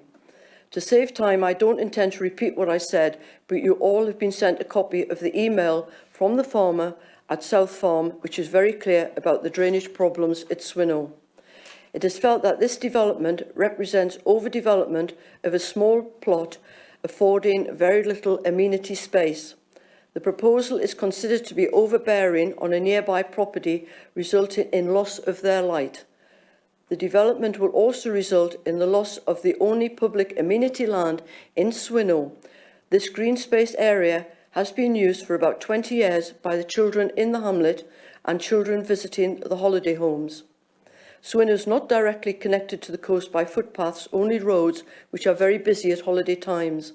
The loss of this recreational space is likely to increase the interaction of traffic with pedestrians, particularly children. If the committee are minded to approve this application, the Parish Council requests the following conditions. A Grampian condition. This is a planning condition attached to a decision notice that prevents the start of a development until off-site works have been completed on land not controlled by the applicant. This is to ensure that the applicant provides modern drainage to the development and should state that no work may be undertaken before the drainage situation is resolved. This condition should be easily met, as the farmer has openly agreed to enter into negotiations to secure such an outcome. Condition 2, a Section 106 agreement that the self-built dwelling to be only principal residency to comply with policies 14 and 15 of the North Northumberland Coast Neighbourhood Plan. This has been recognised by the planning officer in her report.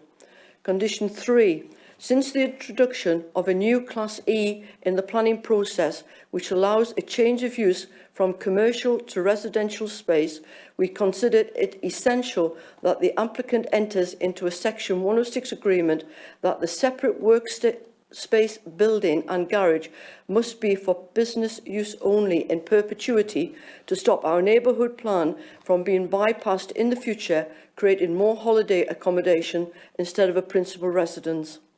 Condition 4, a condition which ensures that any roof lights in the buildings are prevented from emitting light spill during the hours of darkness. This is to reduce the impact this development will have on the dark skies that this area enjoys. Thank you again, councillors, for your time.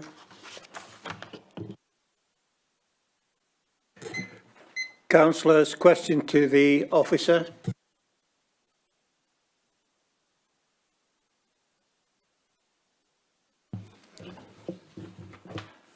Could the officers pick up on the comments from the Parish Council about overdevelopment of the site? It's squeezed into a small corner of what is a relatively newish development. Would officers consider that to be overdevelopment? I mean, it's not something that we are proposing we would refuse the application on. Take the point, there's not an awful lot of amenity space there, but there is some amenity space. I suppose they've chosen to go with the workshop garage, which, you know, we'll acknowledge has taken up some of the amenity space, but there is ample space there for them to, you know, enjoy the dwelling in a normal way. Councillor Watson. This amenity space, is this classed as a green space, or is it just a privately owned piece of land and it's been permissive use? And the second question is, have we addressed the drainage issue that's been talked about? If you can answer both of those. Those are questions, please. When they're talking about the open space and a loss of it for the village, my understanding is it's just been informal. People have come and got used to using it, but there's no designation. It's not formal, and it's now, it's owned by an individual who is entitled to develop it. With respect to the drainage, you will note that the LLFA has not provided any comment, and that's because it falls as being below their threshold, so they don't provide comments. However, since we received the email, I have had verbal discussions with them, which is followed up by an email.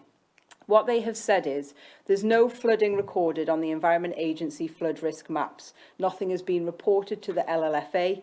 They've checked their records and there are no reported incidents. It's not identified as being an area at risk of flooding. With respect to the pipe, it's a private drain and the applicant needs to obtain consent from a landowner and agree on a point of connection. This is separate and out with the planning process and not something that the LLFA could get involved in. We are able to, as we discussed on the previous application, we are able to attach a condition if members feel it's appropriate to prevent occupation of the dwelling until we've received and agreed a scheme for surface water. But again, just to bear in mind that this falls below the threshold and it's not normally something that we would do. We wouldn't normally put that condition on for one house. Thank you. Councillor Castle. Partly answered the question of sewerage as well. I was unclear where we stand with that. There was a request for deferment on those grounds because of some requirement by the local farmer willing to enter an agreement. Where do we stand with that? I would say it's the same thing. The Environment Agency aren't going to comment on this application. They don't. It's below their threshold. So it's... Absolutely. Yeah. Absolutely.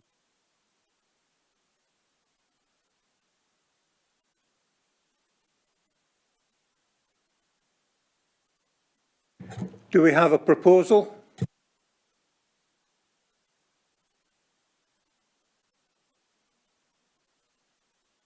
I'll do it, go on. There's a lot of policies in the neighbourhood plan which support principal occupancy dwellings in hamlets like this. So I think to go with an outright refusal would be very difficult because there's an awful lot of planning policy which actually supports this application, which is why the applicant's put it in, because previously he's put stuff in and it's been rejected, he's had to withdraw it, but now we've got policies that actively support these sort of houses.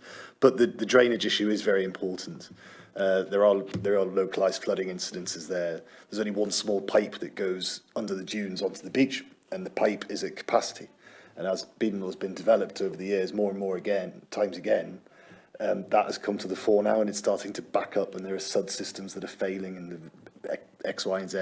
There are a number of people on top of it, but I would move approval of the application with that condition that it cannot proceed until formal agreement has been reached with the owner of the private sewage drains as to how they will deal with that issue. Chair, can I just add something here? Just in light of what we did on the previous application, and just looking through the conditions again, we're not actually controlling the proposed workshop and garage, so it might be that you want to add an additional condition similar to the previous one, which states it can only be used as a workshop and garage. Yes, I would certainly support that, because again, we've seen that before where they've said, oh, it's going to be my office, and then 2 years later it's a holiday let. So I would certainly support that. Happy with. Can I just clarify, Chair? Sorry, just to be a pain. So that's an approval with subject to the conditions in your report, but with additional conditions. So that would have to be delegated probably to the Director of Planning in consultation with the Chair to agree the exact wording of that. But in essence, for an extra Grampian condition regarding the drainage, yep, and an extra condition to limit the use of the workshop, and also subject to the 106 agreement that's set out in your report to secure coastal mitigation service contribution and to restrict the principal residency of the dwelling. Of course, yes, Thank please. you. We have a proposal to approve this application. All those in favour, please raise your hands. Did you want to debate that? Sorry, Chair. Was everyone happy to just proceed to vote? Sorry. You can if you want, but I just thought I'd check. Sorry, for procedure, does anyone wish to debate this? In that case, can we go to the vote? All those in favour of approval?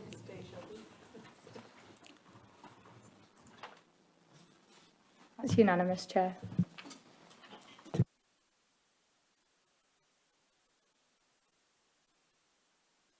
There's two more items of item 12 and 13, Chair, which are reports for members to note. They're just to be noted, unless anyone wishes to speak on them. Thank you very much, Colin. We've had a comfort break. I can cope. Can everyone else continue, or is there a wish? Is there a changeover of officers? Is there any need for a 5-minute break? Shall I give you 5 minutes to leave? 5 minutes to leave, and then we'll resume as soon as we can. Thank you. Well, I see we've got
I say excluding planning, it won't actually exclude planning, because there are thoughts coming from the head of planning himself that I will bring into it. So let's not write off any original thinking. But I just want to repeat that local area councils are seen as a good thing. They've worked, but could work better and differently, and that's the plan. And we want to hear from member chairs themselves how we can make them work better, and get the public a little more involved, and the parishes a lot more involved. That's the idea. So, and if anyone else has ideas that please they should put them through their chairs. But I'm your chair, so come to me if you've got anything you feel as an issue for LACs. Given that many of you haven't experienced how it's been operating, do come direct to me. Thank you very much. Press on now with item 14, public question time. We've not received any questions, Chair. Thank you, Rebecca. That's easy. Moving on to press 15, are there any petitions? We have no new petitions, no reports and no updates either, Chair. This is going well. Item 16. This is... What? Was that a wave of a hand there? It was. I have a report on a petition. Well, you might remember maybe 2 years ago, there was a petition came in to resurface the Bridleway, which was the safe walking route from Northumberland into Sea Houses Primary School, and that has been successful, and the work is starting at the beginning of August. Oh, thank you. Well done, local residents. That's a good news report. Yes. I think hi there. Thank you very much indeed. Thank you very much, Guy. We'll press on now to item 16, local service issues. So we do have with us Bob Hodgson and Graham Bucknell. Graham Highways, Bob Local Services, and I usually ask, give to those members who haven't been through this, and there are a few, let me not forget, what we do is we get a brief report from both, and questions are asked of each. Local issues that you want a bit of clarification on. Now, I know you've sat here for a long time, and it's been a long afternoon, so I'm sure you'll be as brief as decency allows, that you want the questions answered, though, and that's why we've got the officers here. So I'm going to ask Graham. Graham, you've got the floor. If you want to turn and look at Graham, and here is a report, and then I'll permit questions. Graham. Thank you, Gordon. I'll be as brief as I can. So just a quick update on North Area Highways. Following on from last year's unprecedented programme of work, when we delivered 176 individual resurfacing schemes, 49 of them in Northern Area, first 3 months of 21-22 has been very busy. 4 of last year's schemes which we didn't manage to fit in before the end of March at Station Road, Longhoughton, Duddo, Shipton Dean near Ford Neatle, and the C51 between Wooler and North Middleton were all completed in April and May. 21-22 programme for Northern Area contains 47 individual resurfacing or surface dressing schemes spread across all 12 wards. Few of these completed early are Gilden Road in Warkworth, Lowick, Low Alwynton, Gravelly Bank in Rothbury, and Humbleton Bends on the A697. At the moment, I understand the gangs are in West Ditchburn. Actually, I know they're in West Ditchburn because I've had a complaint from somebody today. 2 footpath schemes at Eagle Road, Berwick, and Allenmouth Road in Alnwick, plus Embleton Front Street, I believe, has been Mike Road. Wendy, is it? Yesterday? Yes, that's all done, just it. Good.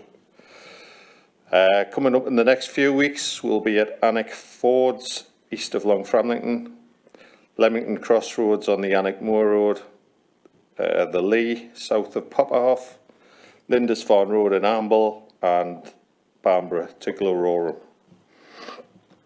Away from the resurfacing side, the team continues to deliver various traffic schemes such as 20-mile-an-hour zones, bridges and structures schemes. I think I saw that Berwick Old Bridge is due to open in the next day or two.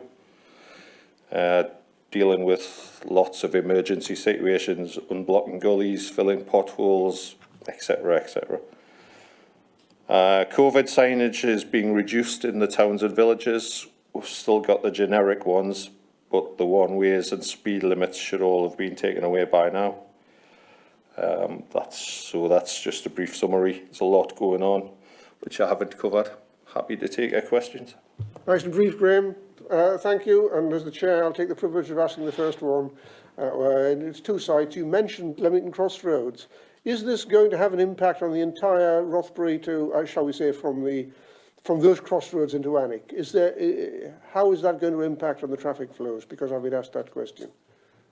There'll be a diversion on Gordon. I'm not entirely sure which way it will go. I presume it goes down along Framlington and across Alnwick Fort. Yes, so that's fairly imminent, is it, that work?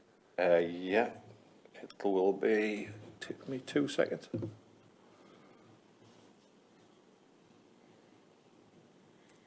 Yeah, sorry, I haven't got the programme on here, but it's certainly in the next 4 weeks. In the next 4 weeks. And finally, you'll know one of the big sagas that Martin and myself have been dealing with is the Denwick Road. Did I hear you say that September is looking likely for that resurfacing operation? No, that's you that keeps saying that. It's November. You never know your luck. Didn't I say September, Martin? It's November, is it? November, yeah. So, and the reason we agreed that would wait till November was because the likely impact on the traffic flows, and especially the garden traffic. But I believe there's to be an examination of the surface because of the hazard to cyclists. Yes, I've asked the area highways inspector to keep an eye on it, and he lives in Alnwick, so he'll do it's that. quite handy. Thank you very much. Right, questions from members, please. Councillor Thorns first. Thank you, Chairman. Again, you know, many thanks for the work that's been done on the Newton-on-the-Moor Long Fram Road. You've made great improvements there. Very good. The road surface is excellent now. But the one main problem I still have with that stretch of road is the Alnwick Fords Bridge. And since we gave permission to for the equestrian centre at the Alnwick Fords, we're having a lot more horsey events these days. Sometimes, you know, 150, 200 horse boxes at events. So that Alnwick Fords Bridge, which is just single carriageway, is difficult. And I'm just wondering, you know, if we could do some sort of tree pruning there just to improve the visibility on both sides. I have asked for that, Trevor. I think some has been done. That's it, I haven't noticed, mind. Have you not? I'm down there every day having a look. It did. I must say, it did look fairly amateurish. It just looked like somebody had gone along with a flail. You know, I'm looking for a bit more drastic action.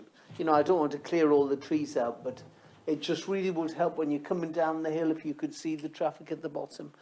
And the other point that I want to make today was, you know, I was just hoping my bus shelter at Shilbot was going to arrive one day soon. I know it's been a very tricky application, but... I've asked the senior team leader, and he's promised me it will be in 6 weeks' time. Oh, come on, sir. Thank you. I'm flying home tonight. Flying. Thanks. I have another question. Councillor Hunter. Just more a comment as a thank you for the resurfacing of the footpath at Eatle Road. The residents in the area is really pleased because it's something that I've tried to get through the LTP for many years, and now they can actually comfortably get along with wheelchairs and pushchairs. So thank you very much. No problem. Councillor Watson. Very quick one, Graham. Just we're coming up to the winter. We'll be looking at winter gritting. Can we please look at the routes and see if we can extend some of them?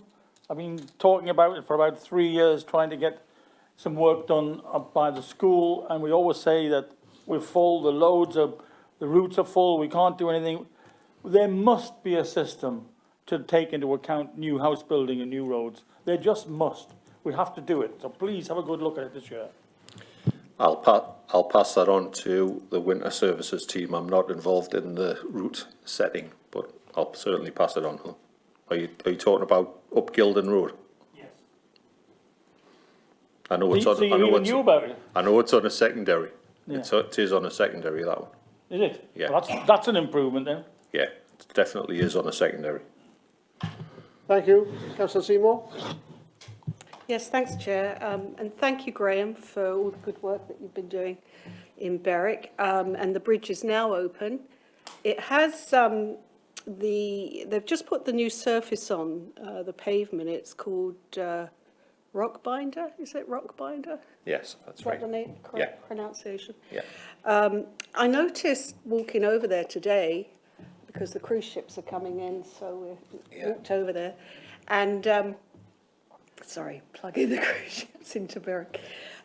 So I noticed that in some areas there was sort of dark patches where dogs have been, and I don't know whether when it rains or if it dries or if there's going to be stains or anything.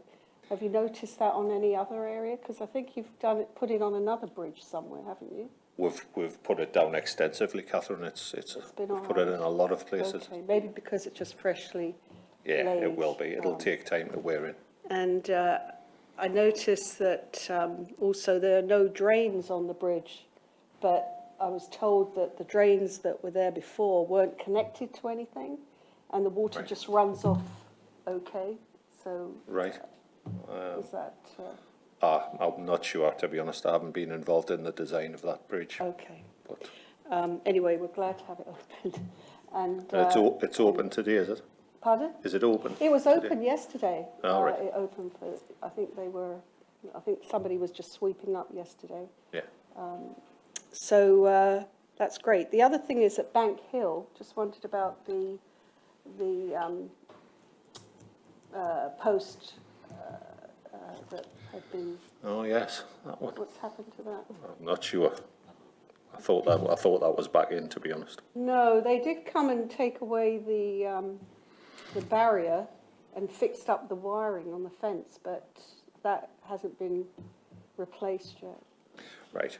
I seem to remember the last of that was we were getting quotes to either make a new one or put the old one back in. I'll chase it up for you. Thank you. Thanks, Kath. Yeah, microphone, thank you. Councillor Renner Thompson, thank you. Thank you, Chairman. Again, thank you for the recent resurfacing Cragmill Road and also Beadnell to Swinnow, both excellent, and looking forward to the Glorham Road being done as well. So all the big roads in my patch are all more or less sorted. We've just got a lot of the smaller roads still left to do. I had 3 questions. You mentioned a while ago about setting up a task force for the road signs, Graham, because a lot of them are looking very shabby now, so I wondered where you were with that. Hedge cutting, particularly in and out of Belford, both roads to the A1, are very overgrown, so I've had some questions about where we are with the schedule on that. And the grit bins, this was from Belford Parish, but I imagine it will be the same everywhere. A lot of them are either empty or half empty. Some of them are broken. They're asking what's the procedure for getting those sorted out. Okay, start on the road signs. I arranged for a gang who were due to start last week. They're going to be with the inspectors each for, I think we agreed, 4 weeks to go around that patch, just generally tidying the road signs up. But unfortunately, the 2 lads have come down with COVID. So we're without that gang for 10 days. So that's been put back. It is still going ahead. If there's any way you've particularly noticed, just let me know and we'll...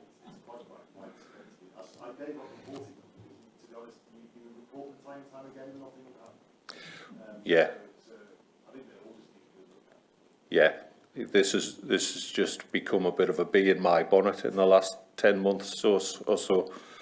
And I know that putting a gang on them for 10 weeks is going to be a drop in the ocean, but at least we're doing something. The hedge cutting on that road, I don't know if they're probably not ours. Well, if they're ours, I'll get the highways inspector to write to the landowners. Grit bins, it's probably too early to be looking at refilling. I think that starts usually around October-ish. If there's any broken ones, just let me know. Thank you, Graham. In terms of cleaning road signs, I'm surprised there's any dirty ones left after the election. An awful lot of people cleaning road signs prior to the election that I recall, but never mind. There's nothing on them anymore, they've faded away. Oh, right, okay. Thank you. Graham, thanks very much. I have to say that, beg your pardon, Martin, I've missed my colleague, Councillor Swinbank. Had your hand up, apologies, yours. Thank you, Chair. Just quickly, good to see that the Almouth Road footpaths are getting redone. That's good. Another LTP thing, I don't know whether you've got a timescale on it, was the footpath to be put in by the football club on the roundabout there. I don't know whether you have a timescale for that. And the final thing is, as Gordon talked about, the Dennick Lane, where the surface is deteriorating. Could we get that swept, do you think, for the summer to make it safer for cyclists? Yes, I've seen an email from Bob. I'll get the traffic management set up and we'll get the sweeper on there. The footpath near the football club, I'm aware of it. I'm not sure where it is in the programme, but I'll get back to you. Thank you. Councillor Mather. Thanks, Chair. Thanks, Graham, and all your team for your hard work and good communications that we've got. It definitely makes a big difference on my part. The work that you mentioned on Humboldt and Bairns at Wooler, I really think that we need to be incredibly proud of that piece of work and a lot of work that's done out without the county. The tarmac chips that were laid in the bottom there are the recycled chips at the Powerburn plant, and I don't think we're really pushing now how much we are doing with recycling, reusing road surfaces to put it in. And I think every highways officer should be given a tractor, because when you're in a tractor, you feel every bump on the road and you sit on that surface, and I just think they need to be incredibly proud of the work that they did there. The speed limit signs for COVID in Wooler are still lying on the paths. It'd be great if they could be removed. And there's a large amount in all areas, and it's a bugbear of mine of the amount of trees now overgrowing the highway. We're coming up to a time where there's going to be a lot of combines and agricultural vehicles on the road, and we get a lot of abuse for not pulling over.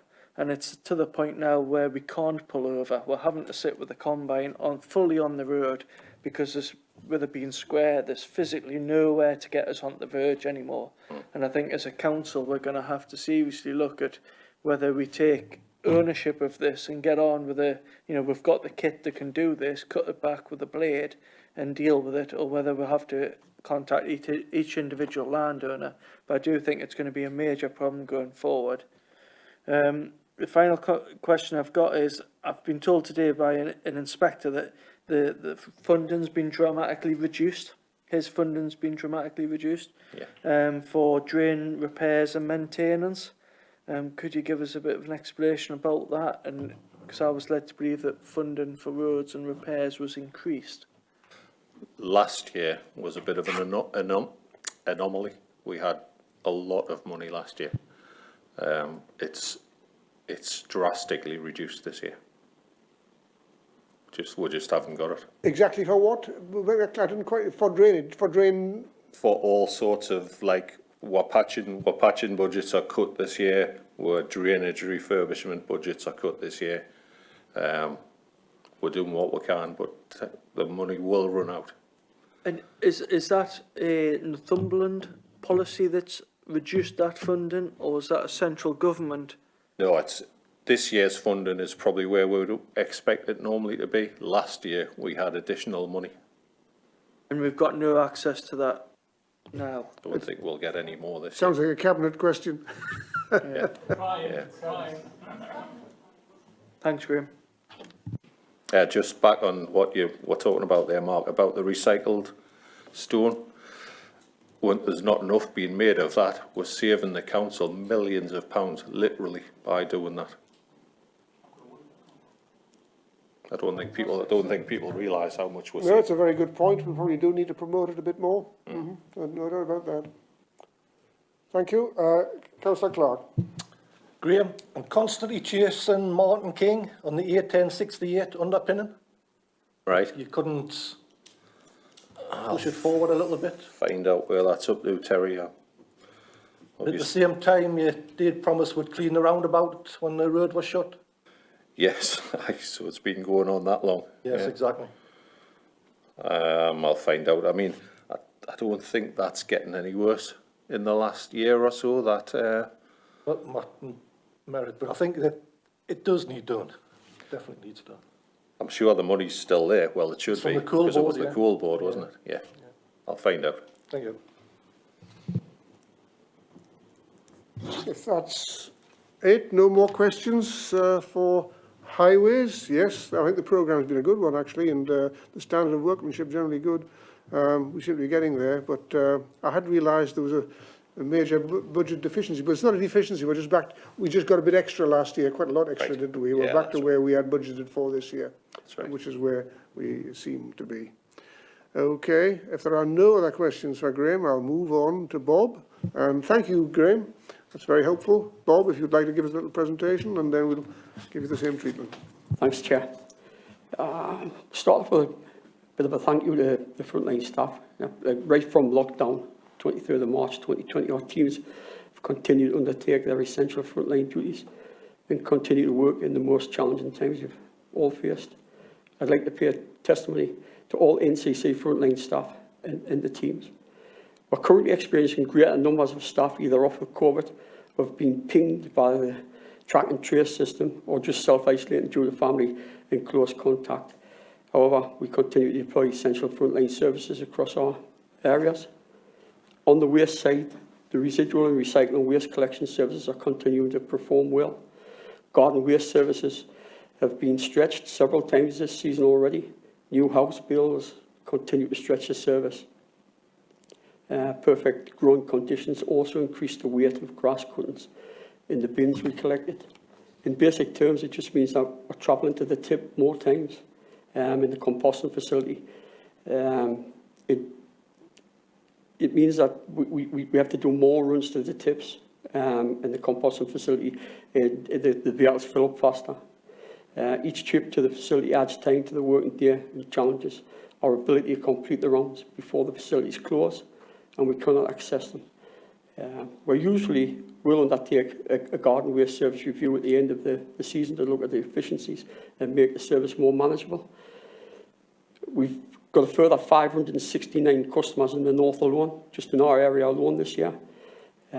We've got over 9,918 customers at present, so it's grown quite considerably. On the grass cutting side, we're now at grass cut 7 and 8 in the area. It's proved a significant challenge for teams in the early part of the year. We experienced prolonged periods of rain, which lasted most of May, and then we experienced very warm weather and the grass grew rapidly. This presented two challenges. First was to complete the cutting rounds efficiently to avoid having long and seemingly unmanaged grassed areas. The second was the inevitable grass arisings left following the cut, which were longer than we would normally be due to the delay. Both situations mentioned above mean that we must acknowledge that for reasons beyond our control, standards did slip during the month of June. Thankfully, conditions have stabilised and our community grass has returned to normal, and we will get on top of that. We are building the cuts in, trying to increase them. On the weed control, bit on that, service being delivered in-house again this year. The in-house approach worked well in previous years, so we're adopting the same this time around. It's fair to say that we are slightly behind where we were last year because of the weather that I just mentioned in May. This created another challenge which we are working through now. When it's wet, we can't apply the chemicals, and we're tackling any areas of concerns reported to us. We have done the first spray. We're starting the second spray. We're well way through the second spray in some areas, but we are returning to areas where we receive reports from councillors, members of the public, etc. And we do recognise we've got to return. The fact around that we can only spray what we see, and weeds grow very quickly. So we can spray an area. It's got to have some growth there for us to contact. And then, a couple of days later, we have a bit of rain, a bit dry weather, and the weeds sprout up. So we are actively returning where we can. We're also trialling some alternative products county-wide. We've carefully chosen locations. The results will be analysed, and the products will be either considered for use in the future or excluded on the grounds of poor performance or cost. And a formal report will be produced at the end of the trial, outlining the findings. We'll bring that to the LAC. But the general information county-wide on the verge cutting. Work started. We're on schedule again this year. We are on target to complete all works by the end of July. We've got 6.8 million square metres of verge in the county. It is a task, and we get more and more requests to leave certain areas. This becomes start and stop, and it's very difficult to manage that.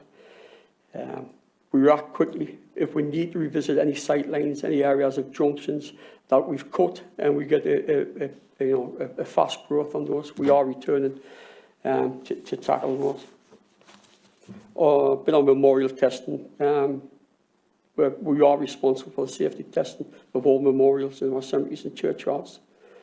We've tested around about 50,000 memorials in the county. All memorials are now in scope. This means we have been safely tested. The efficiency around the processes have allowed us to move from a 5-year retesting schedule down to 4, so we are progressing well with that. And this obviously makes our churchyards a safer place to visit. And that's it, Chair. Happy to take any questions. Good, thank you very much. Chair's privilege again. One more, it's a parochial matter in Alnwick. Once again, I raised this a few weeks ago, and apparently Cousins, the developer at what used to be called the Limes, is now something Park. Oh yes, the Limes at Clayport. It's got a new name, and it's gone from my mind. Pardon? Well done, thanks, Martin. Willoughby Bank has yet again come back. Now, apparently there's an issue between Cousins not having carried out the contract expected of them, and a growing dispute, if you like, between them and the county council, and things are getting worse, I'm told. Is there anything that elected members like me and Martin can do to resolve this problem? I've had a couple of site meetings with Cousins, Chair, and they haven't brought the estate up to an acceptable standard in order for it to pass it over to it. There's a lot of areas where it is really, really poor. If we adopt that and we take over that, then we're giving them an easy ride. They need to bring it up to an acceptable standard. There are areas that have never been touched. There are shrubberies that need to be cut back extensively. And in the mapping what they've sent through, there are different areas what aren't included in the map. So I have put a report back to Mike, and I've said that until this is brought up to an acceptable standard, we shouldn't be taking it on. It is back with Cousins. The last site meeting I had, they said they were going to employ the contractor to return and carry out the work that we requested. Once that's done, we'll accept responsibility and build it into our schedules.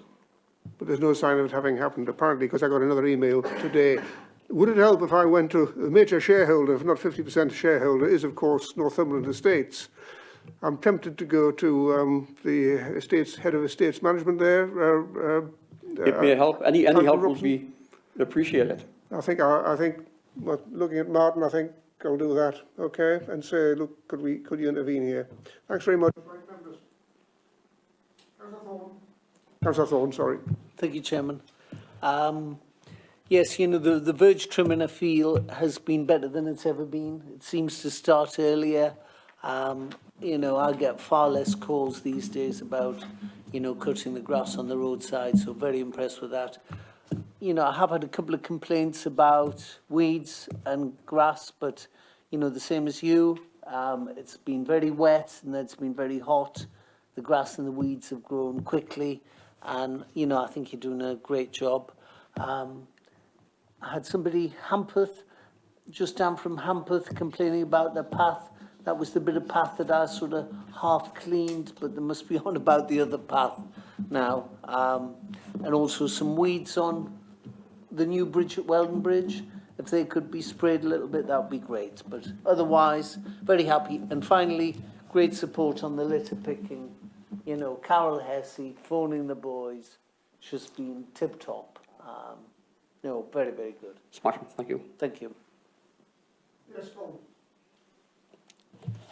Just like to say thank you for sorting out extra litter bins for Holy Island. Much appreciated.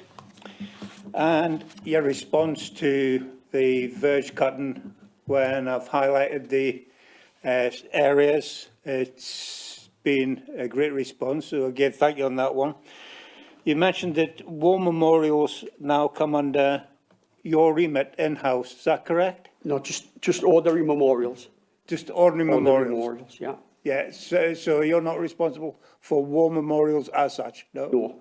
No. We will test if we're in the cemeteries if they are there, but there are enhanced, the war Yeah, memorial. I was just going to throw you a curved ball for Scrummers, but it's all right, you've avoided that one. But if you're out there spraying weeds, they're looking to get some knockback.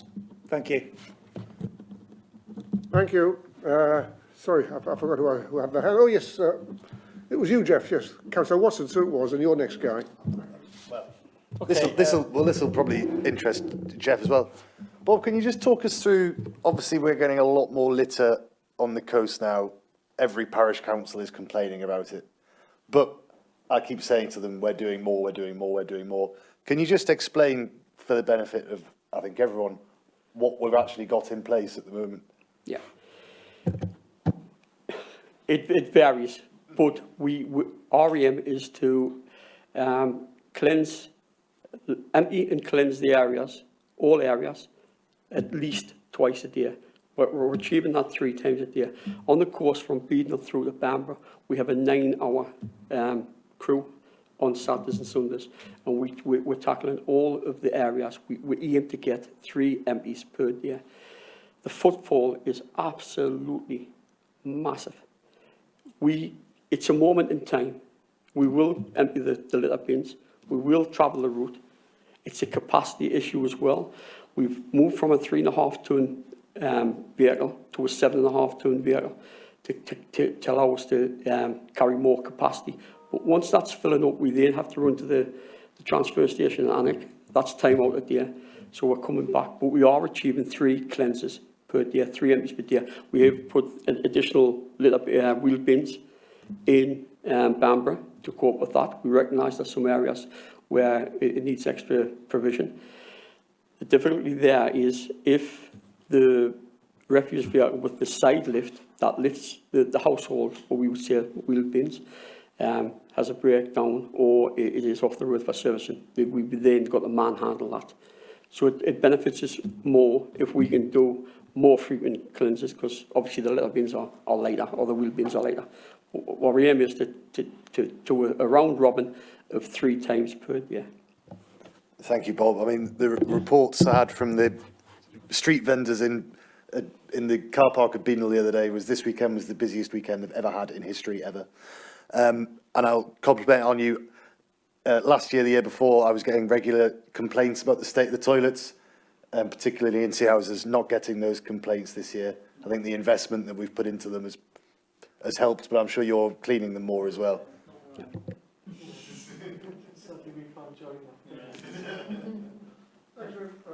Particularly when you go to the loo these days. Well, it's your turn now, Jeff.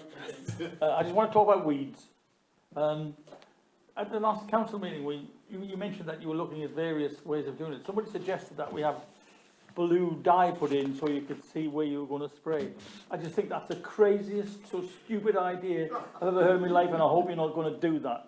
We did that a couple of years ago because of moving away from blanket spray to contact spray, reducing the amount of chemicals we use.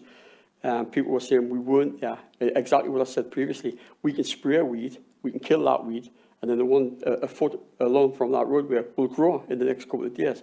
So we were putting blue dye in just to prove that we'd been there. We do log every area we've been to, but no, we're not going to use the blue dye I don't again. want blue dye in Warkworth, thank you. But the weeds have in the estates and stuff have pretty bad. I mean, I sprayed outside of my house myself on the road. Actually, my question is, do you want me to do the whole estate for you, Bob, with my little pump and go You around? can get your backpack and some shit. I'm not sure we're volunteering here. But I'm doing the roads outside of my house already. Thank you, Bob. Kath, sorry, your turn. Thank you, Gordon. Thank you, Chair. Yes, obviously this is the season. We have lots of tourists now coming into our towns, and 500 passengers from a cruise ship today arrived in Berwick. So lots of people, and which we're very pleased about. Now, I know Town Council have ordered bigger bins for hotspots around the town. But what I've noticed actually is on some of the bins, there's stickers it's the QR technology, which has a code reader. So if the bin is full, then you just put your phone on it, and I don't know what happens then. Do you know, Bob?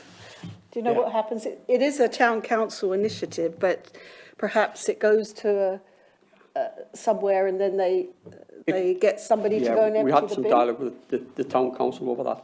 It comes to our admin hunt group. That'll be passed to one of our crews. Didn't want to go straight to the operatives or straight to the supervisor, should we say. It comes into a hunt group. Our admin pick it up and then pass it to them, and we'll respond that way. And how is that working so far? Is it?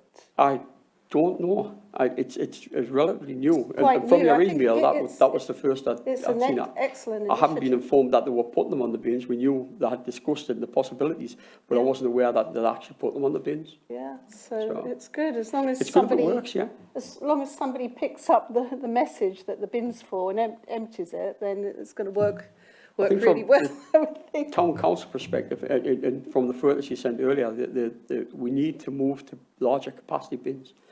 These small column-mounted bins are in this day and age aren't good enough.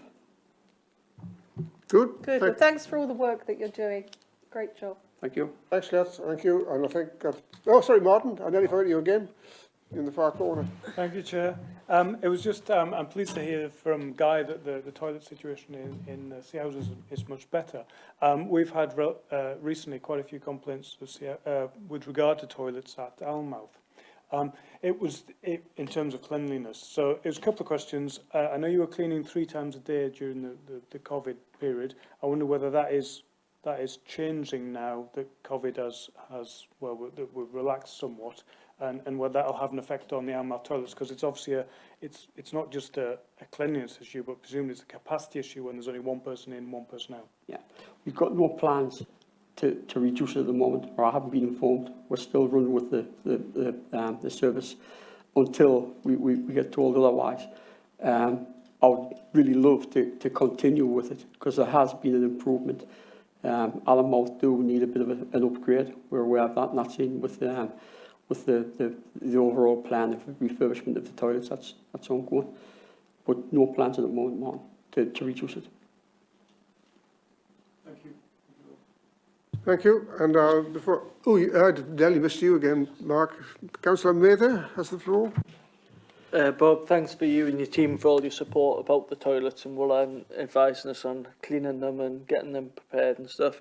But when are we going to see this report about infrastructure improvements in the toilets? We're not as all lucky as Councillor Renner Thompson over there to have Swish toilets.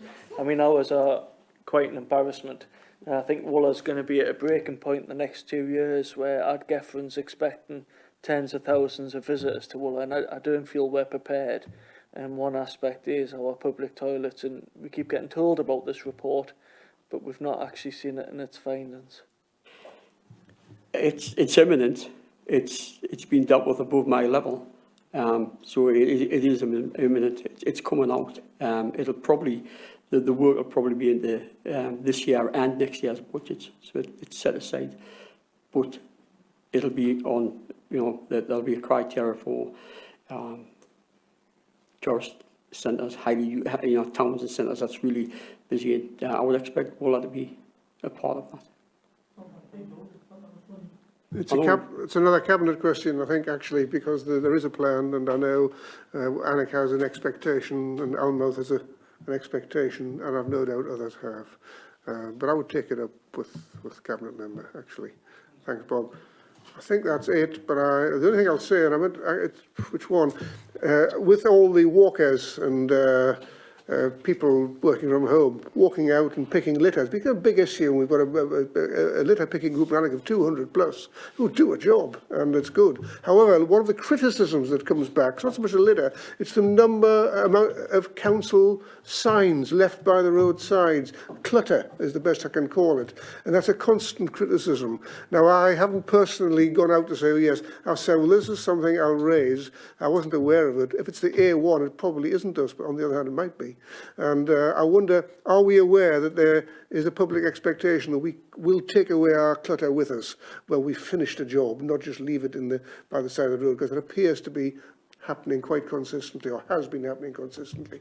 I don't know whichever has. We normally do. We normally do take our signs in. I think the ones that came through most recently were Highways England's signs. Suspected there might be. It would be nice for me to go back with that as the answer.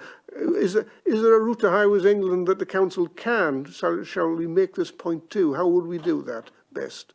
Sorry, Graham. I've contacted Simon in Highways England. It's costing CHC, their subcontractors, do the work on the A1. But I can certainly pass you the details if you want them. But on the last report that came through about the signage, I did pass it to them. So I'm sure you did. Well, if you would pass me the contact, I will. Chair, just for yourself, it is a problem. I'm often on the A1 picking up litter, and these metal signs, these sort of A signs, they are all over. It's very frustrating. You get them tied back, and there's another set of these metal frames.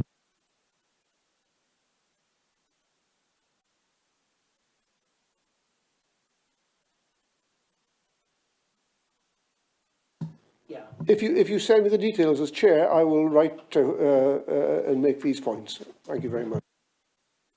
There are no other questions. Thank you very much, gentlemen. And I'll move quickly through the rest of the agenda, as quickly as allow me to. And it is the appointments to outside bodies, pages 137 and 108. I was a bit baffled when I saw that, but we apparently need to make these appointments, bearing in mind that I'm not sure that they still exist.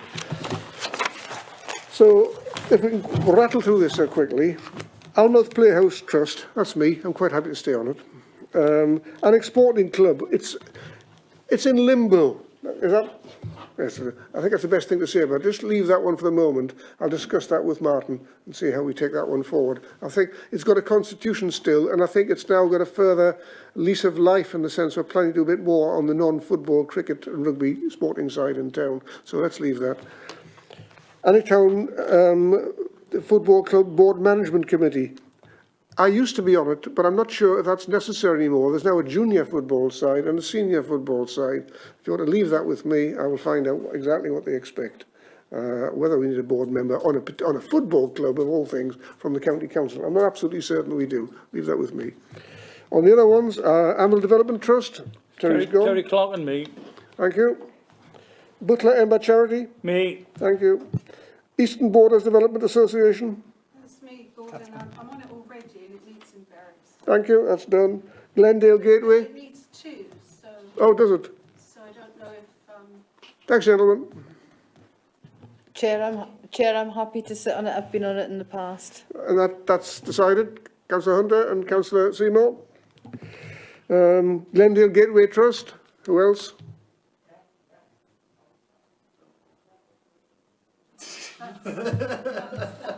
I'm happy to go on it, Chair, and I'll stay on it as long as I feel comfortable with the transparency of the trust. I think that's a decision for you to make, and what's done? Holy Island of Lindisfarne Community Development Trust. Done, Colin? Yep. Lindisfarne Nature Reserve Joint Advisory Committee. Done. Northumberland Harbour Commission. That is a tricky one, Chair. It's 5, it says. Yes, the legal position of the Commission was challenged because the Harbour Order was written in 1931. And since then, the various bodies that appointed to the Commission have either dissolved or disappeared, and therefore the responsibilities fell to the County Council. However, it's about to become redundant because they are writing a new Harbour Order for the 21st century, which would remove the County Council's need to appoint people to it. So I am a Harbour Commissioner in my own personal capacity. I would recommend that we just leave that one for now. In abeyance. Until it's sorted, yeah. In abeyance, thank you. Got that. Northumberland National Park Joint Local Access Forum. I don't know what that is. I used to be on that. It's right away. Rights of, oh, is it? Yeah. Is that something that... I'm not going back. No, I'm sure you're not. I've done my stint. Yeah, I've just been on that, and it is quite a way. It's down in Hexham. Yes. Are you saying that a member of the Rights of Way Committee should be on that? Yeah. Really? Yeah. Well, it would be a member. Maybe the chairman of Rights of Way. I'll not rearrange these words. Okay, we'll have a look at that. I'll raise that, so somebody can remind me, with the Rights of Way Committee. Yeah. All right, my vice chair's agreed. River Tweed Commission. Somebody must be near the Tweed. Yeah. Yes, that's you. Done. Did you put your hands up as well? And Colin, thank you. Sea Houses Development Trust. Pardon? It has 4. Oh, so it does, I thought it 2. 4. But 4 from the County Council. 4 from here. 4 from us. From us? I used to be on it. We could cut the used to be. Well, ideally it would be the 3 Berwick members and the member for Northern Islandshire that are on the side of the river. Could Councillor Hill, do you think, be interested in her absence? I'm sure we could speak to Councillor Hill and see if... Well, let's She's on assume, it. can we assume that we'll hear differently if we hear from her? Okay, thank you. Where am I? Tweed Forum. Yeah, I'll do that again. Councillor Seymour. Hey, that was rapid, wasn't it? Well done. God, the most important of the lot. Sorry, obviously. Thanks very much indeed. Have you got that, Rebecca? Yeah, well done. You did very well. Better than me. We'll now rattle through the rest. 6:20. I've had a hard day. Berwick Regeneration Project. I really question whether we need to continue with this on the agenda. There's been no updates. No, there's nothing to add at present until next we meet, but no, I think that's going to Cabinet anyway. Right, we will wait and see on that one. Okay.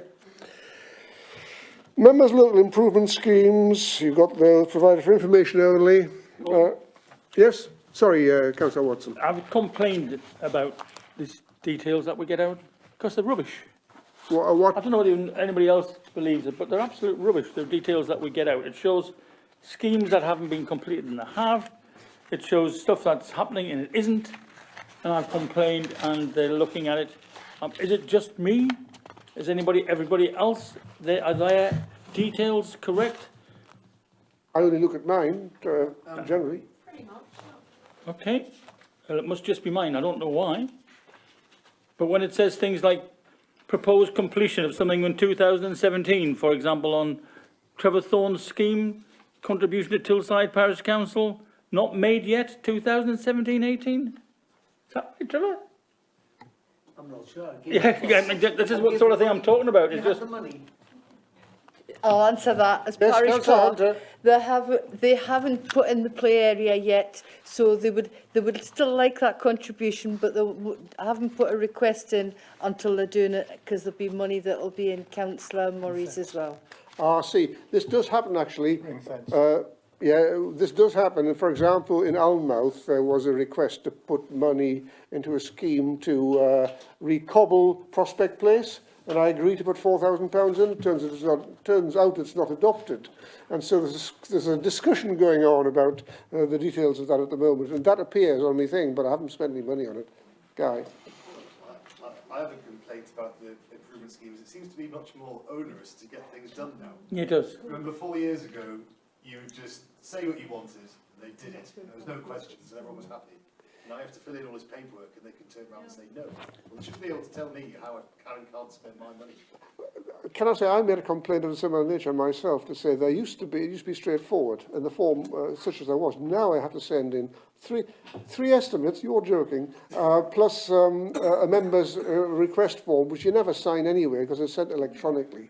So it's become bureaucratic, and bureaucratic. Yeah. I remember I'm making that point to the former Cabinet Minister, Nick Oliver, and he said there had been evidence in the past, I'm wording this carefully, because evidence in the past that it had not been used as well as it should have been. Or shall we say, you know, it needed tightening up, is what he said. But all we've got is a bit of bureaucracy, as far as I can see. So, Can I suggest, Chair, that your local area committee chairman thing, you raise this up? I will, if you wish, raise this. Do we need to... Because the other thing as well is, I don't know, it's again just me, but it seemed to be taking so long. You know, I put a scheme in January. It was approved in March for a speed sign to be erected in Amble, and it's still not there. That sounds like a highways issue, because I've usually found that once they've got the organisations got agreement, they get the cheque. Well, no. Well, look, I will raise the question of the process at the local area council chair's brief next week. Catherine. We also look at it, really, at the criteria and everything, because sometimes you have something, I know it comes up on a few things where, you know, maybe it's 1,500, it's not 2,000 for a school or something, and then you have to go through special exemptions for permission and things like that. So I just wonder if we can be a little bit of flexibility, rather than it's got to be 2,000. We'll ask for a review, because the reason is, I've been through this, have I not? It's 2,000, and that is inefficient, because it means that people have a tendency to bump up a cheap scheme to £2,000 in order to get the £2,000, and that is not efficient. I've made that point before, and I think I'll raise it again. But also, one important thing is it's capital. And the council doesn't have too much of a problem identifying capital for schemes, but it does have a problem with revenue. And that cannot be budgeted the same way. So if you're wanting to turn your capital scheme and it turns out to be revenue, I'm afraid you've got to really go through the doff your cap and beg and get the chief executive and the leader to agree. I know. That's right, and there's no change to that. But I take your point about the 2,000. I did raise that point before. I'll raise it again. Because, Why? you know, if it's a bit less, then... Yep. You got that, Rebecca? I'll do that. More good to some organisations is what £2,000 can to bigger ones. Yep. And it often puts people off asking because they think it's going to be a big scheme. Yeah, I understand that entirely. And I will, it seems odd that you have to say to someone, well, it has to be over 2,000. They say I only want 900. That's exactly what I've got, what I've heard. Thank you. I'm sorry I'm pressing through for the Local Area Council Works Programme. What I had intended today was to have a briefing from Tony Kersop about the money going to market towns, because he's right up to speed, and there's a lot of speculative comment about this. And from town councils. So what I felt, we should have the horse's mouth in front of us, but sadly he can't attend. Maybe I'm quite pleased, because it's been a very long meeting. So he's going to come to the next full local area council, and it might be clearer then how this money is to be apportioned and the various aspects of it, because it's a lot of money, but it isn't just a pot waiting for you to ask for something out of it. There is the process is different, and I wanted to hear it from him, so we're going to get that. And I'm also going to ask, or will ask, I'm going to get in September a briefing on youth services. I don't mean education, I mean youth services, because if I can't explain it to people who ask me, who else can? And I gave the example in my town, in Alnwick, we have the community centre, and it turns out the employees no longer work for the county council. They did in March, so I think we just need a bit of clarity about what we're providing in terms of youth services and where we're going with it, if that's all right. That's what I'm asking to go on to the next local area council briefing. So that's that one. I'm belting through. Stop me if I'm going to quickly, because I'm nearly at the end. Urgent business. Is there any other urgent business? No. Date of the next meeting. Was that urgent business? It's not really urgent, although you may think so. It's really when we're going to meet again in our local areas. That's a fair question, yes, and I can't answer it. I did ask before I came in. It's actually, this is a COVID-related logistic matter, and it's down to the head of paid service, really, the chief executive. It's an officer issue, not a member issue. can I say that, yes, as soon as we can is the answer to that. And when we do get Berwick, I'll be asking the 3 Berwick members to come up with where we're going to meet. And hopefully you can agree and recommend a place this time that you all agree to, okay? Yeah. But I can't give you an answer of the kind you would like.